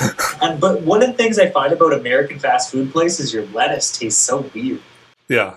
It's like gritty or like it's grimy. Like, did you even rinse this? But Canada has more stringent policies on food importation. So when we get a lot of we don't get a ton of meat from outside, but we get a lot of vegetables like lettuce and stuff. Sure. And it has to be washed a certain way. And the lettuce is just so crisp and so fresh and so different. That's the number one thing that I noticed. And the cheese and the buns, like the hamburger buns. The hamburger buns here is softer. Really? The cheese is more cheesy tasting. Interesting. Yeah. I don't like American McDonald's, but I love Canadian McDonald's. Our McDonald's have poutines. Have what? Poutines. What's that? Poutine. Oh, like poutine. Okay. Poutine. Poutine is the French way to say it. The real way to say it. Poutine is the English way to say it, I guess. Have you had a poutine? Uh-uh. Oh, What is it? you're going to need to put one of the things through your wrist again. Is it like a meat sauce or is it what is it? So the poutines, so it's, to simplify it, it's French fries, Okay. cheese curds. So you ever been to Wisconsin? Yeah, I know what a cheese curd is. The only reason I love, not the only reason, I love the people. I've learned to love the people. And the curds. The people there are so, I know I'm an emotional guy and I express myself in a certain way, but most of you guys do too. Most of you guys, it's so great. I love America. I would, if I had a dream location, it'd be in the United States. I'd most likely move to New York, California, Texas, or Illinois. One of those 4 locations is where I would go. Huh. But so a poutine is cheese curds. Wisconsin has the best cheese curds. I went to Wisconsin one time and it was phenomenal.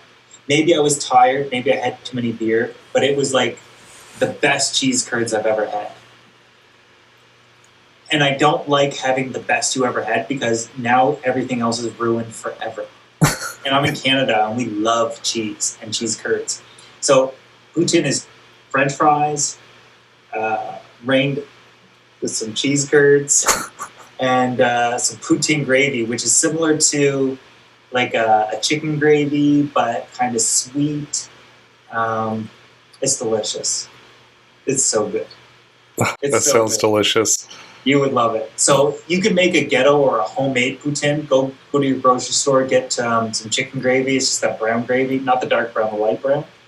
And then some shredded cheese. Put it over some French fries, the gravy, heat it up. It's still pretty good. It's not a poutine, but it's very close. Some restaurants sell that as a poutine, but Donair's is Nova Scotia. Do you ever have a Donair? Well, do you ever have a shawarma? No, I haven't had shawarma yet. Very, very close to a shawarma, but it's a Donair, so it's a Lebanese-inspired Canadian dish. Nova Scotian, absolutely, it's beautiful if you get the right spiced meat. There's a place in town that has shawarma, and it's supposedly really good, but I prefer Am it. I talking about all things I want to eat right now? That's all this is. Are you hungry, Joey? I struggle with eating. I have a really big problem with how much I eat and how often I eat. I have to try to stay fit. You seem really fit, though. I mean, is it just... The only thing that keeps me fit is YouTube, because I see myself on video. And I'm like, what the... You're disgusting. You make me sick. And my belly's getting big, and I'm like, oh, that's because I'm almost 40. I'm like, no, it's because you eat like a pot-bellied pig. That's why you look the way you look. I need to slow down, but I can't help it. I saw a funny cartoon the other day, and it was this lady and she, talking to another lady, and she's like, "Oh, I just don't know how you stay so fit eating like that." And she's like, "I eat the suggested serving size." Well, there was a time I had abs.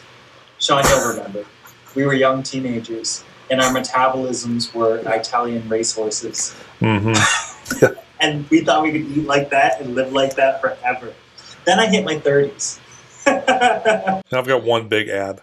The problem, well, a lot of people say oh, your arms are big or you look like you're in shape, and it gives me such a complex because I'm like, I'm not that big in person. Well, you've met me in person. I'm not big. Yeah. I don't know the last time you see me. As I get older, I'm just getting bigger because my metabolism is progressively slowing and I'm holding on to more fat. So when people are like, "Oh, you're getting big, Joey, you hit the gym?" No, I'm hitting the Slim Jim. I ate a whole bag of Jack Links earlier. Sweating. I'm sort of plagued by a lot of hobbies and interests that require me to sit down and be very still. Where, be it board games, computer science, or video editing, it's all stuff that you do on your ass. To this day, you still enjoy video editing? Oh yeah. I mostly enjoy video edit. I hate shooting the videos. I love editing the videos. There are some creative things that I do. I kind of peaked at my. I'm going to try and just do something crazy as shit. I peaked around 2015. I really blew it out, where every video was a clone. I had like 5 of me on screen at one time, and they all had lines, and I was interacting with all of them. I got to the point where I was really open hits for them. I got to the point where I was really seeing them. I would go look, and they were there. That's what it's good when you know they're there. Yeah. But it became too much. I was working a full-time job, 40 to 50 hours, and then another 20 or 30 hours a week. And I would get I was getting at the time, probably 600 views and, 15 thumbs down. And this is so distracting. Are you able to turn YouTube Sean on and off like this? Yeah. Well, this is how I am all the time. I talk a little louder. Well, unless I got a microphone, I talk a little louder. But that's only because I know later on when I edit that, I'm going to have to pull up the sound if I don't. Yeah. But I'm the opposite, where you're getting a very dumbed down Joey, where I can go to extremes. And I'm like, "Ben, the cat puked on the floor, and my sandwich isn't made." Anyways, guys, hi everybody, Joey here again, and welcome. I think I'm a little wingy. I'm a little bit more PG rated on camera, but because you still have to go to work. Well, here's a big thing for me is and I don't think being a YouTuber long term is healthy, and here's why. I don't answer to anybody. I don't look up to anybody. Nobody can tell me what to do. I answer to my audience, and my audience just wants more of what I'm doing. Right. But in my personal life, and that will project into people that want authority over me, etc. I think that it's a very volatile situation. Whereas if nobody has any type of control over you, mind you, I've become more socially aware now that I'm in school. I'm taking college. I'm taking some psychology courses and studying sociocultural things and differences, where you can see something or see a situation and you'll feel a certain way. I'll see that same thing. I'll feel a different way, but it's all based off of our past experiences and how we were led up to that situation. But I think the reason why I went back to school, a big one, is I need more structure. Subconsciously, somebody please, I don't know, tell me what to do and hold me accountable. As horrible as that sounds, everybody wants freedom, but how much freedom can the human mind actually cope with? Oh. And how much of an extremes can you go through? Imagine making so much money you don't know what to do with it. I don't do it anymore, but I used to make so much money I didn't know what to do with it. I just blew it away, gave it away. No rules, nobody telling me what to do, when to do it, how to do it. And it's just a collision course for something very bad. Well, isn't that kind of like that cage that I know people on YouTube. To me, Sean, and here's how I really feel, and I hope I don't ruin it. Okay. But I have a core audience that loves me. And love is very important to human nature. We need love. We have to have it. And I think that they love me no matter what I do. And it could be both good and bad towards me. It's the reason I keep going, but it's also the reason why I can do whatever I want. And there's no consequences or repercussions. Even in my personal life. I'm not that bad. It's not like I'm killing people over here, or I'm like, throwing cats off buildings or chairs off balconies or anything. So I'm not doing anything bad, but at some times I'm like, I can do whatever I want and there's no consequences. Yeah. And that's not the way things should be. But yeah, no one's there as an accountability partner to kind of keep you on the straight and narrow. Yeah. So the best thing, I think that like when guys like us get into, especially long-term relationships, and you've been with your wife forever, and you have your daughter there, that's accountability. Yeah. You let them down, and your wife is not going to let you fail, and she's not going to let you act a certain way. But when you let go of those things, or when you move away from situations like that, you evolve into becoming something else, and it can be pretty dangerous. And I've done that. So here's the thing, I've been making YouTube videos. We have been making YouTube videos for 12 years. People have seen me grow up and become a man and evolve. And I'm not who I was 3 years ago, let alone 2 weeks ago. My light just went, sorry about that. I didn't burn it out. It's my daughter's light. She killed me. Probably just overheated. I was telling you earlier how my mouth moves faster than my mind. And every once in a while, I lose where I was. Well, do you think part of that too is you're kind of surrounded by people that are going to agree with you too much? Yes men. It's the yes men effect. Yeah. Yeah, like no matter what you do, it's great. It's a great idea. I don't have a ton of friends. I don't have lots of friends. I have like 2 or 3 friends. Yeah, me too. I'm a normal guy. Like I don't have a lot of friends. I don't want a lot of friends. It's too phony for me, and I don't want to maintain it all, and I can't. It's not practical. I don't have a ton of Facebook friends. Like I don't have a lot of stuff like that occurs in my personal life. But a lot of people are confused with like the popularity of the internet. I'm only popular when I turn my phone on, and then I have to go back to being Joey, and I have to live with who I am and what I'm like, and all the problems that come along with it.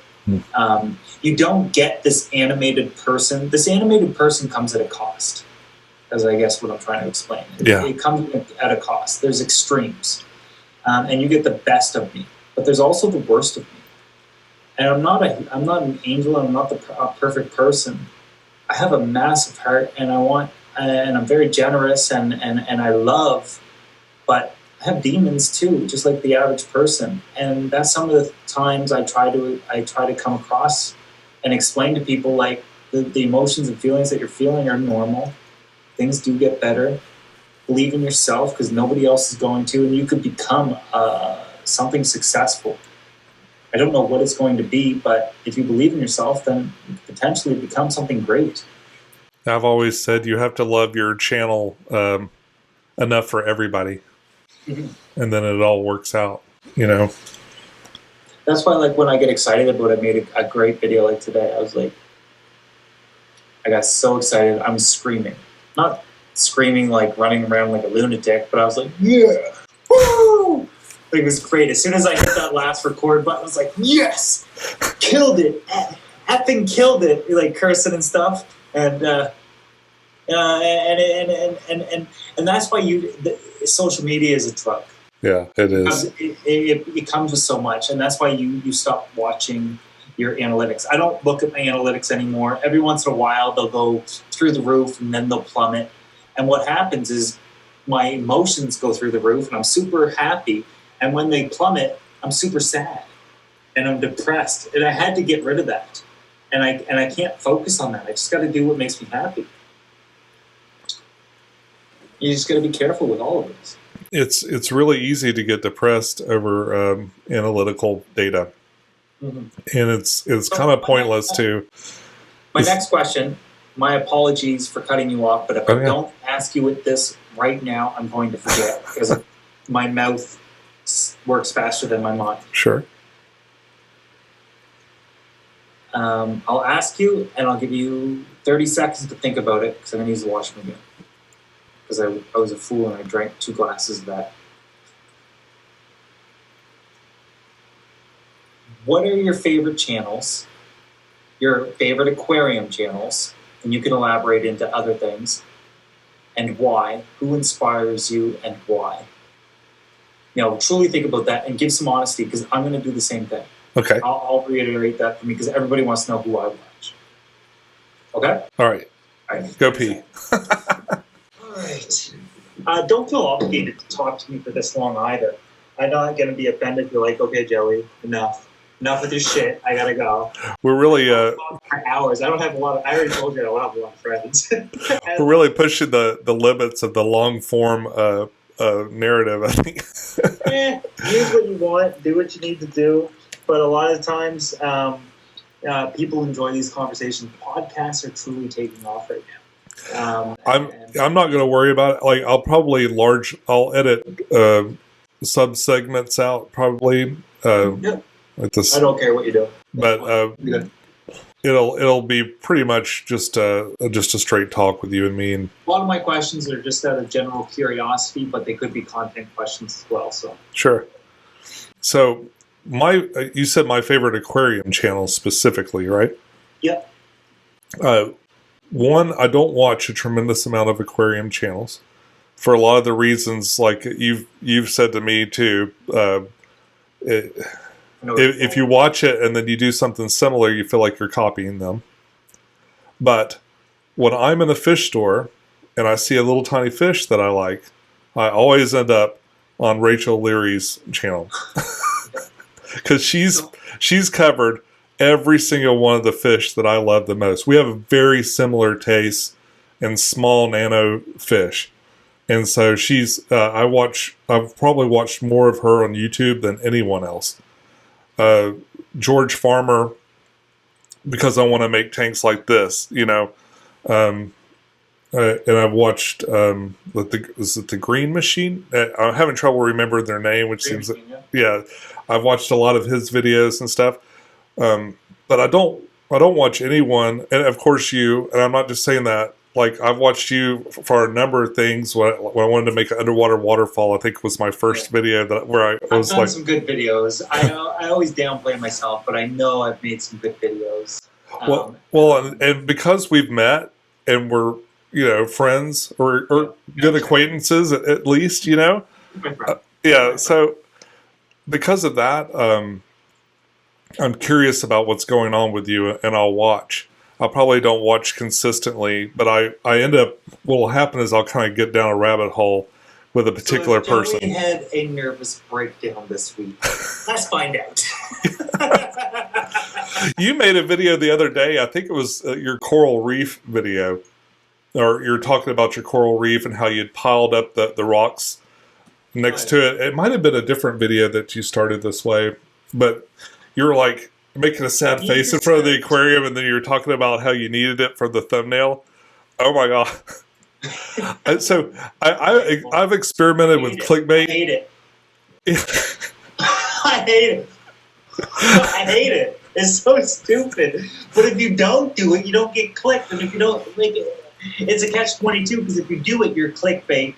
But you also need them to click it because they don't want to click the regular stuff and the regular thumbnails that we used to make. I've done 3 videos like that as an experiment to see if it works. And the one this year, I have a video with my hands on my face like that, and it says "I'm sorry, Corey" is the name of the video.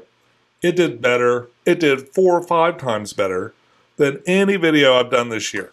Like So I used to do this for Rachel. I'd make some of her thumbnails.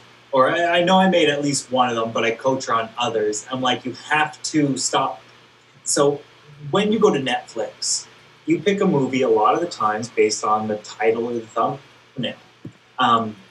And I personally make videos. My best videos and the ones I'm most proud of are the videos that I thought of the title before I thought of what the video was going to be about. Oh, yeah.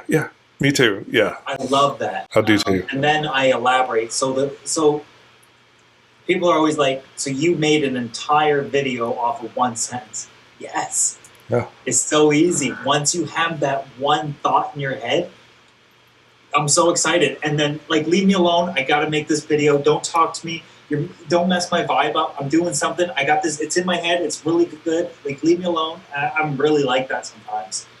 Especially if I'm going through a dry spout and I'm like, I don't got any great ideas. I don't know what I want to make. And then I come up with this great idea. My favorite channels. So Rachel O'Leary is my sister at this point. So I knew her from forum days. So we're used to like do pictures and typing stuff out on forums and questions and threads. I knew who she was. She didn't know who I was. I met her at Same place you met me, right? I think. Is that in Kentucky? No, I met you before I met her. Anyways, she was there too. That was the first time I saw her. Yeah, she was at that auction. She was intimidating, wasn't she? Yeah. Yeah. I was like, she's got cool hair. Yeah. Oh, and she's so smart, and she is. One of the things that I don't like about her, and she hates this because I'm so right, and she knows it, is she is so much more feminine and girly than she leads on. She is such a beautiful woman, but I think she's so caught up in wanting to, and I can't relate because I'm not a female, but like females want to be respected in the hobby and they want to actually be credible people. And she wants to be taken seriously as a professional. But I'm like, you are so pretty and so feminine when you want to be, but you just, and I hated it. And I used to be like, stop doing that. And she's been to my house. I flew her out here one time. And I was like, we'll make videos together. I just wanted to hang out. I coached her for as long as I could. Anyways, the reason I wanted her to start making videos, and the reason why she started making videos, is there was 6 months or so, 3 to 6 months before she started making them, that I was harassing her and convincing her. And I would tell her, I didn't know what to say. I was like, the hobby needs you. And she's like, I speak all over the world and I go to clubs. I was like, yes, I know that you speak to 100 people. I speak to millions every month. And that wasn't working for her. I was like, I make X amount of dollars. She's like, I don't care. She's like, I speak to this. I was like, what about the people you're missing? What about the people you're not reaching? She was very punk rock about the whole thing, which is part of her appeal. But like, oh, it's about the people that I'm not reaching. And it became a thing. And I was like, I think selling fish is taking away from education. Yeah. It's like selling fish is profitable to an extent, but I think you are so much more talented. I don't know if I did the right thing because this is a lifelong career. You have to devote so much of your time to doing YouTube that, like, if I stop doing YouTube, I have to go back to my resume that I had 10 years ago and my education that I had 10 years ago. You have to put everything on hold for so long. And she did as well.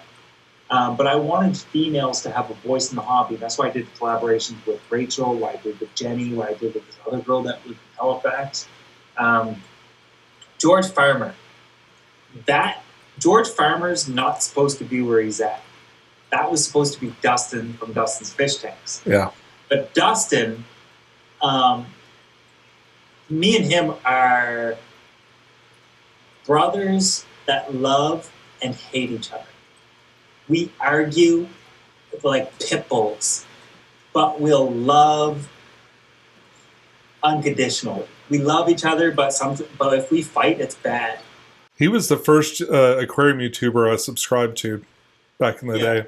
I He's the loved first him. person I I thought he found. was so great, and I thought he was so unique, screaming at the camera. He's the first vlogger.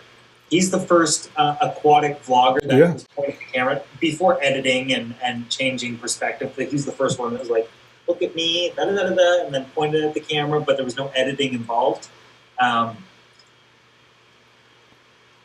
So Dustin, I convinced him slowly to do some editing, and just evolve over time. We've grown apart over the last few years, and it kind of hurts a little bit because I do view him as a brother. Like I said, I don't have a ton of family. I don't got a ton of friends or anything. So Sure. A lot of my YouTuber friends that I've been friends with for many years, I see as like uncles and aunts and brothers and sisters, etc. I feel like it's my family at times. I never talk like this because it's so embarrassing to say those types of things. But when it came to Dustin, I wanted to do a scape off. This idea, the whole scape off phenomenon, never came from me. It came from Dustin. He wanted to have a beef like Tupac and Biggie.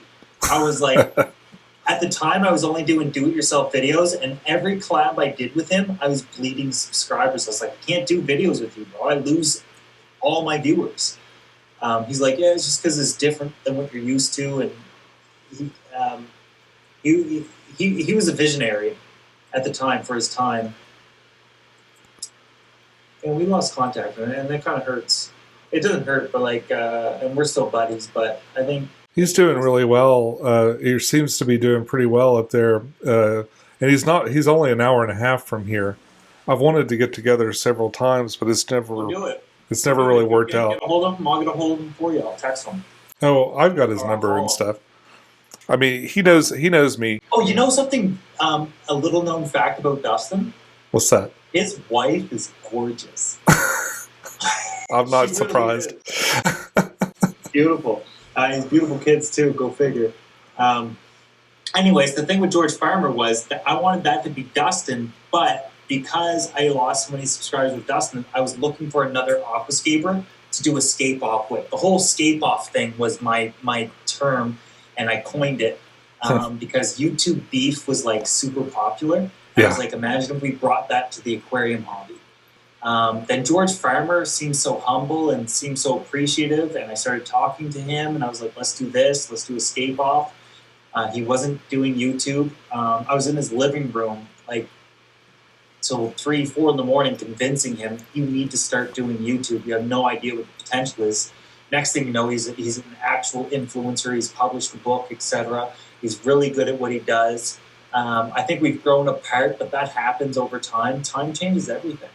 Time changes people, and it's not that he's a bad guy or I'm a bad guy. We're just different people, and we're not vibing as well as we used to. We're not enemies, and we could pick up where we left off. But everybody seems that life is a busy thing, and friends can be, they kind of come and go from your life. I think, especially internet friends. Like, if we lived next door, it'd be super easy to come over and have a beer once in a while and talk about fish. But taking the time to do something like we're doing now, or it's a lot more difficult. And I think that there's a bigger time gap even with Europe. So it's not for me. What did I say when you said, "Can you do the podcast?" You said, "Okay, right now." Whatever you want. Whatever you say, I'm ready. Well, I was shocked. Like, I mean, whatever you need. You never ask me for anything. And that's the thing with like a lot of smaller creators is they're always asking me for something. Can you promote this, or can you do this for me? And I'm like, can we just be friends first? And then like we develop a relationship, and then maybe I just do it as a surprise, or because I'm generous and I try to build people up, but I do it behind the scenes where I don't need the credit. I don't want the credit. Nobody knows the stories and the things that come along with what I've done or the impact that I've had on countless YouTuber careers. I'm not doing it for that reason. I don't want the credit. I'm just like, I actually like you, and I think that you have potential, and I believe in you. And that's what I told Rachel. I was like, I don't want to do this because I don't stand to benefit from you. I'm going to give you a ton of my time. I just believe in you. I just think that there's so much more here. And she's so awesome. And if Rachel and I lived closer together, and we had different appearances and different lifestyles, we would be soulmates. I love Rachel, and Rachel loves me, but not in the way that like is sexual or anything, because she's not into guys that look like me. I'm not into girls that. Well, I'm into a lot of girls, but we don't mix, we don't gel well. But she's like my sister. Yeah. I can say my sister is beautiful or my sister's pretty, but I'm not attractive. I think of her kind of like a monk. Yeah. Like I recognize that she's female and attractive, but to me she's this wise person that knows all about the fish that I'm going to kill soon.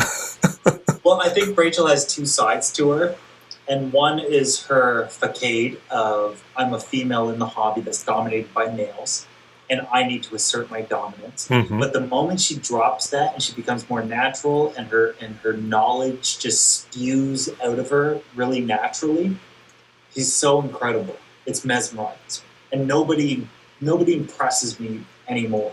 But she always has, and she always will. She's been great, and she's always probably going to be great. Sean, you're one of them. So my favorite channels is, you're up there. You're probably top 5. Oh, really? For aquarium channels, easily.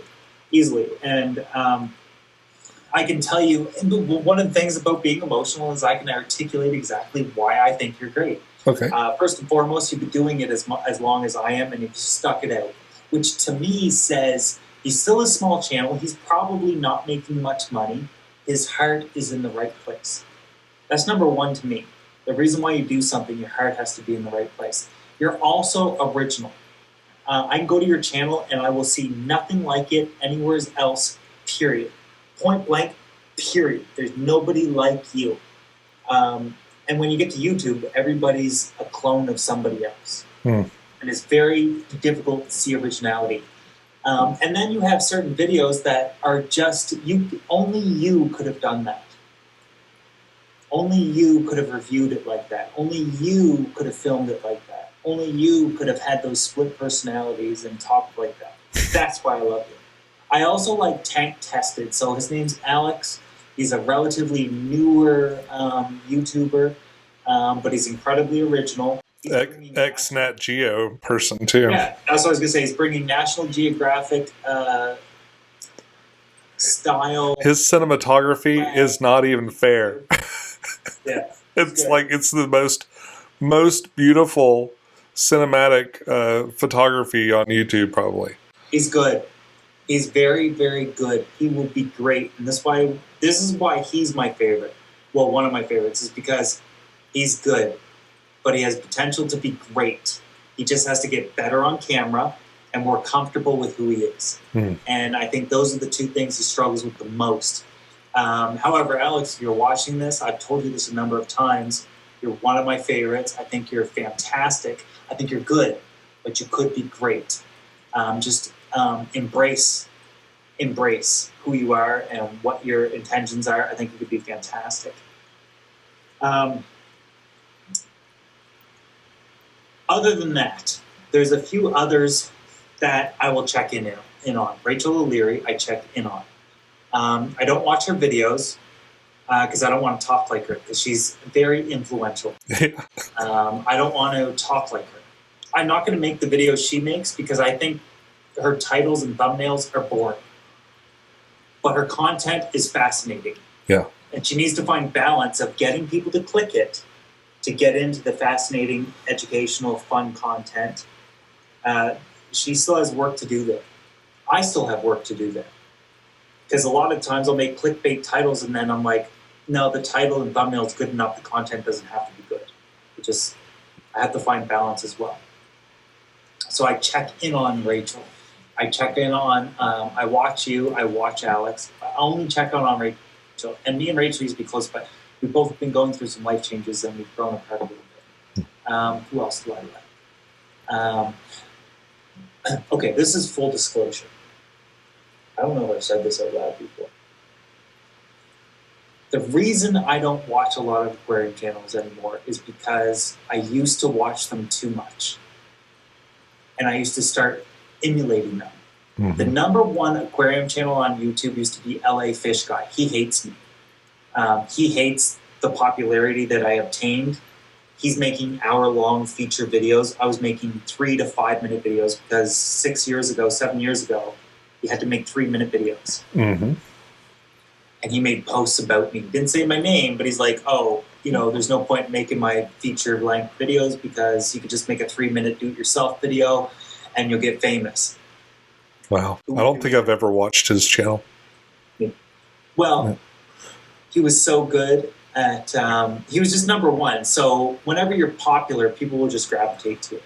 Yeah. Anyways, I watched him so much that in a couple of my videos, or 1 or 2 of my videos, I'll have to go back, but I could pinpoint when I knew I sounded like him. I started to talk like him and explain like him. And then there's some like videos, like I love Gordon Ramsay as well, so I watched a lot of his videos, and then I started talking like him more recently, like 2-3 years ago.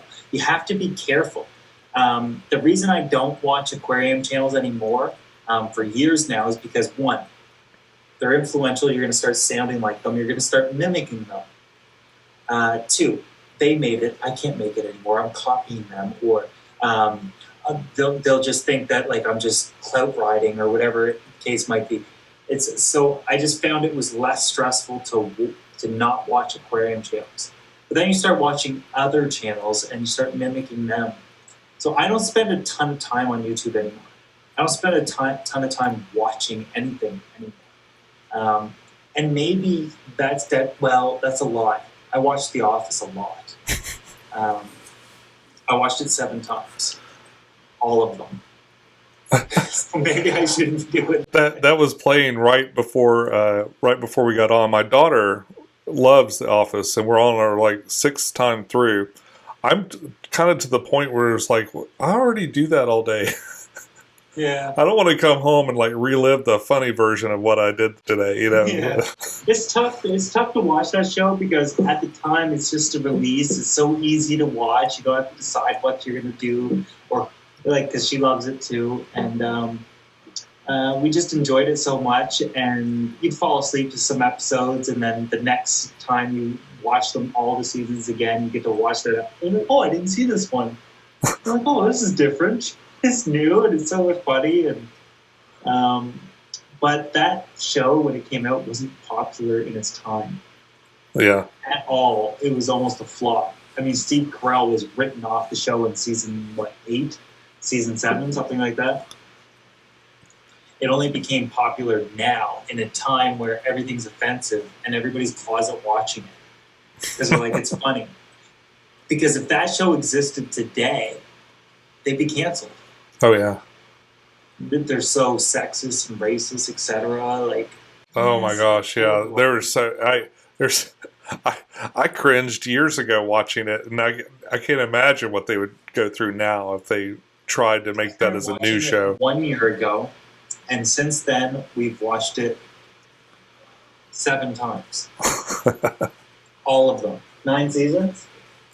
9 seasons, 7 times, however many episodes that is. Do you have Netflix? What's that? Do you have Netflix? Yeah. Well, the reason why we love The Office is because we don't have the same taste in movies. So... Well, there's a movie I wanted to recommend. It's like a mini-series. It's not a movie, it's a mini-series, but it's called The Queen's Gambit. Saw it. You saw it? What did you think? Great. Loved it. I will preach to the mountains. I mean, that is an amazing movie. So I thought it was going to be. I thought at one point in that series it was going to go down a different path. Mm-hmm. So when she first found out about the males and their appendages, I looked at her. I was like, she's going to be a whore. Oh yeah. And then she started seeing the guys talking to the girls. I was like, oh, she's going to randomly blow one of them. And then all this random shit was getting... None of it happened. She ended up being a little promiscuous, but like just mostly... Not a lot, though. Yeah. Yeah. Did you think... What did you... I wondered... I was so relieved when the movie ended and she didn't end up like drunk and on drugs in the gutter. I was like, oh man, this is going to be one of those things where she almost gets there... Huh? That's one of the only series and one of the only like things I've watched where I didn't Google it. Yeah. I'm very bad for that. So especially historical things or things that are based on a true story, during the movie or during the show or even after it, I need to know everything. And then for the next 3 weeks, that's what I'm watching. Yeah. So I love ancient stuff. So when I do watch YouTube, it's usually I watch podcasts. So I watch Joe Rogan. You know what's a oddly good podcast What? that I hated at first, and I was like, this sucks. Impulsive. Compulsive? Impulsive. Impulsive. I've never heard of it. Once I tell you who runs that show, you'll know who it is, and you'll be like, I'm not watching that. Logan Paul. Really? I know. It's oddly good. It's oddly good. It's so mindless. It's just something you can play in the background. It's like an hour and a half long. But I usually watch, like, when people ask me, like, what I watch on YouTube, you don't want to see what I watch. And, like, I watch, like, documentaries, and I watch a lot of things on Mayan culture and Egyptians. I'm fascinated by, like, what happened thousands of years ago. You like Bright Insight? What's that? There's a YouTube channel called Bright Insight. He's actually in Egypt right now, going into the pyramids and filming and doing all kinds of cool stuff. I like borderline conspiracy theory. Like, I'm not a flat earther or anything, but I like. Do you know who I got into for a little bit? Who? Shane Dawson. Really? I was like, every video you put out is a banger. And then I got introduced to Jeffree Star. And then it was, what's his name? James Charles. I was like, what is happening to me? I was like, I love these guys. I was like, okay, when you get to that part of YouTube, it's time for a break. They're great. They make great videos. You could do a little makeup video that would probably do really well. Hey, sisters. Yeah. I was like, what? You know what? Let me see what he's going to do. I don't care. But I like ancient civilizations. I like learning about ancient times. But sadly, like the dead truth of what I watch on YouTube mostly is board game reviews. Board game reviews? Oh my god! So there's this place. What's it called? Boardroom Game Cafe. So here's how it works. It's in Halifax. This is free advertising for these guys, and they so deserve it because it's so affordable, yet it's so enjoyable. You pay $6.50 Canadian, so like $5 American. For the entire night, you can play any game you want. They have over 700 board games. While you're there, they serve hot chocolate. They serve platters of snacks and candies. Maybe you want cheese and pepperoni. You pay extra for that. We played Risk the other day. We started playing D&D, like Dungeons and Dragons, with my daughter.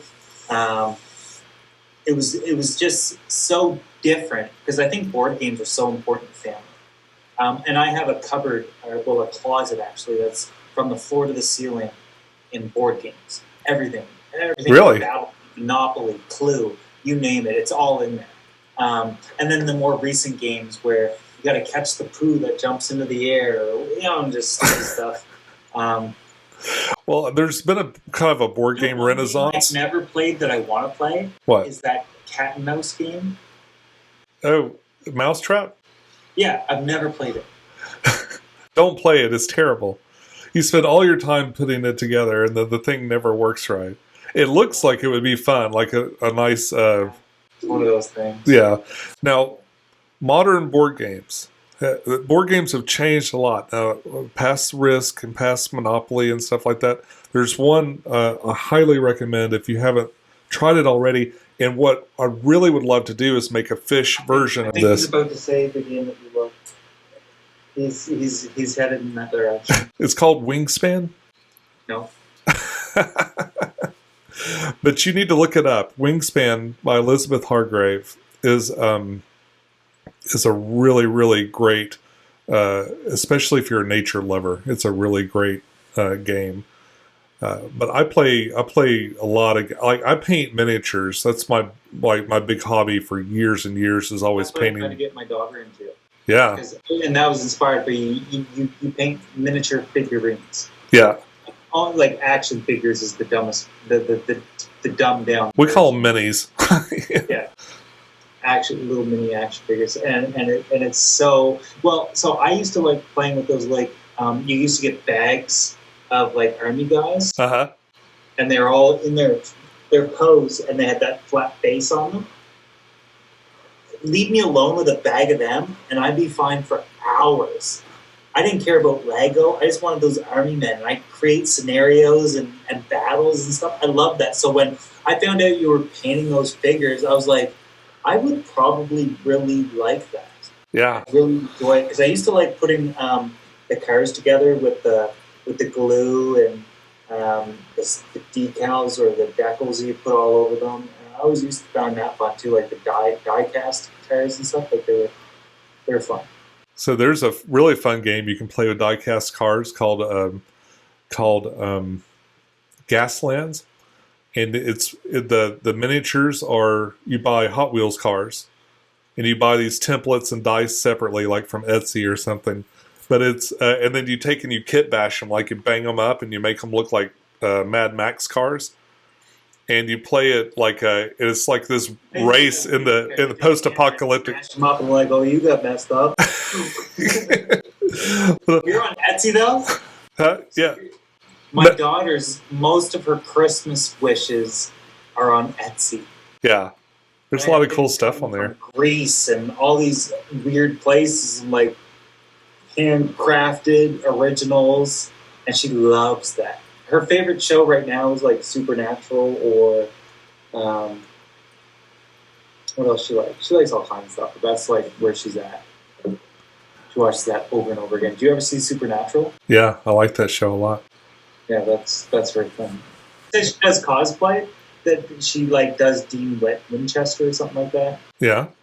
For Christmas last year, I had to buy the cars and all the and the cars are not cheap. They're like a $300 like little pretend car that's like this big. I'm like, bro, that's it. I love it, Daddy. I was like, well, I guess it's worth it then. They'll figure out something. Good luck coming up with a title about this, but pick something. I don't care. Pick the money thing or whatever.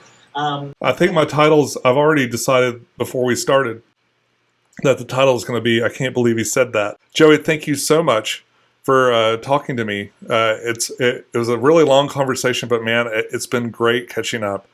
And I really appreciate all your honesty and your integrity. And I really like to have someone that I know that's been doing this for as long as I have. And it means a lot that you came on to talk to me today. So thank you very much. A pleasure, Sean. You always give me warm fuzzies. You're my brother. I love you. I appreciate you. If you ever want to do this again, I'm there for you. You're a great man. You're a great person. You're one of my favorite creators. Thank you so much. Damn, dude, you're going to make me cry, man.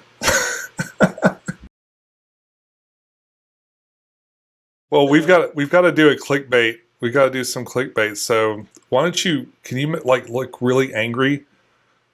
Can you give me like your biggest, meanest face? Like a what kind of thing, you know?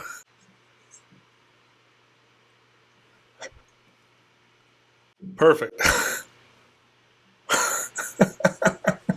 Glad I got my veneers. Thanks for joining us this week. Next week, we've got Rachel O'Leary, and she's going to tell us about little fishes and all the stuff that goes around with having a mail order business and lots of other stuff. It's all coming up next week. See you then.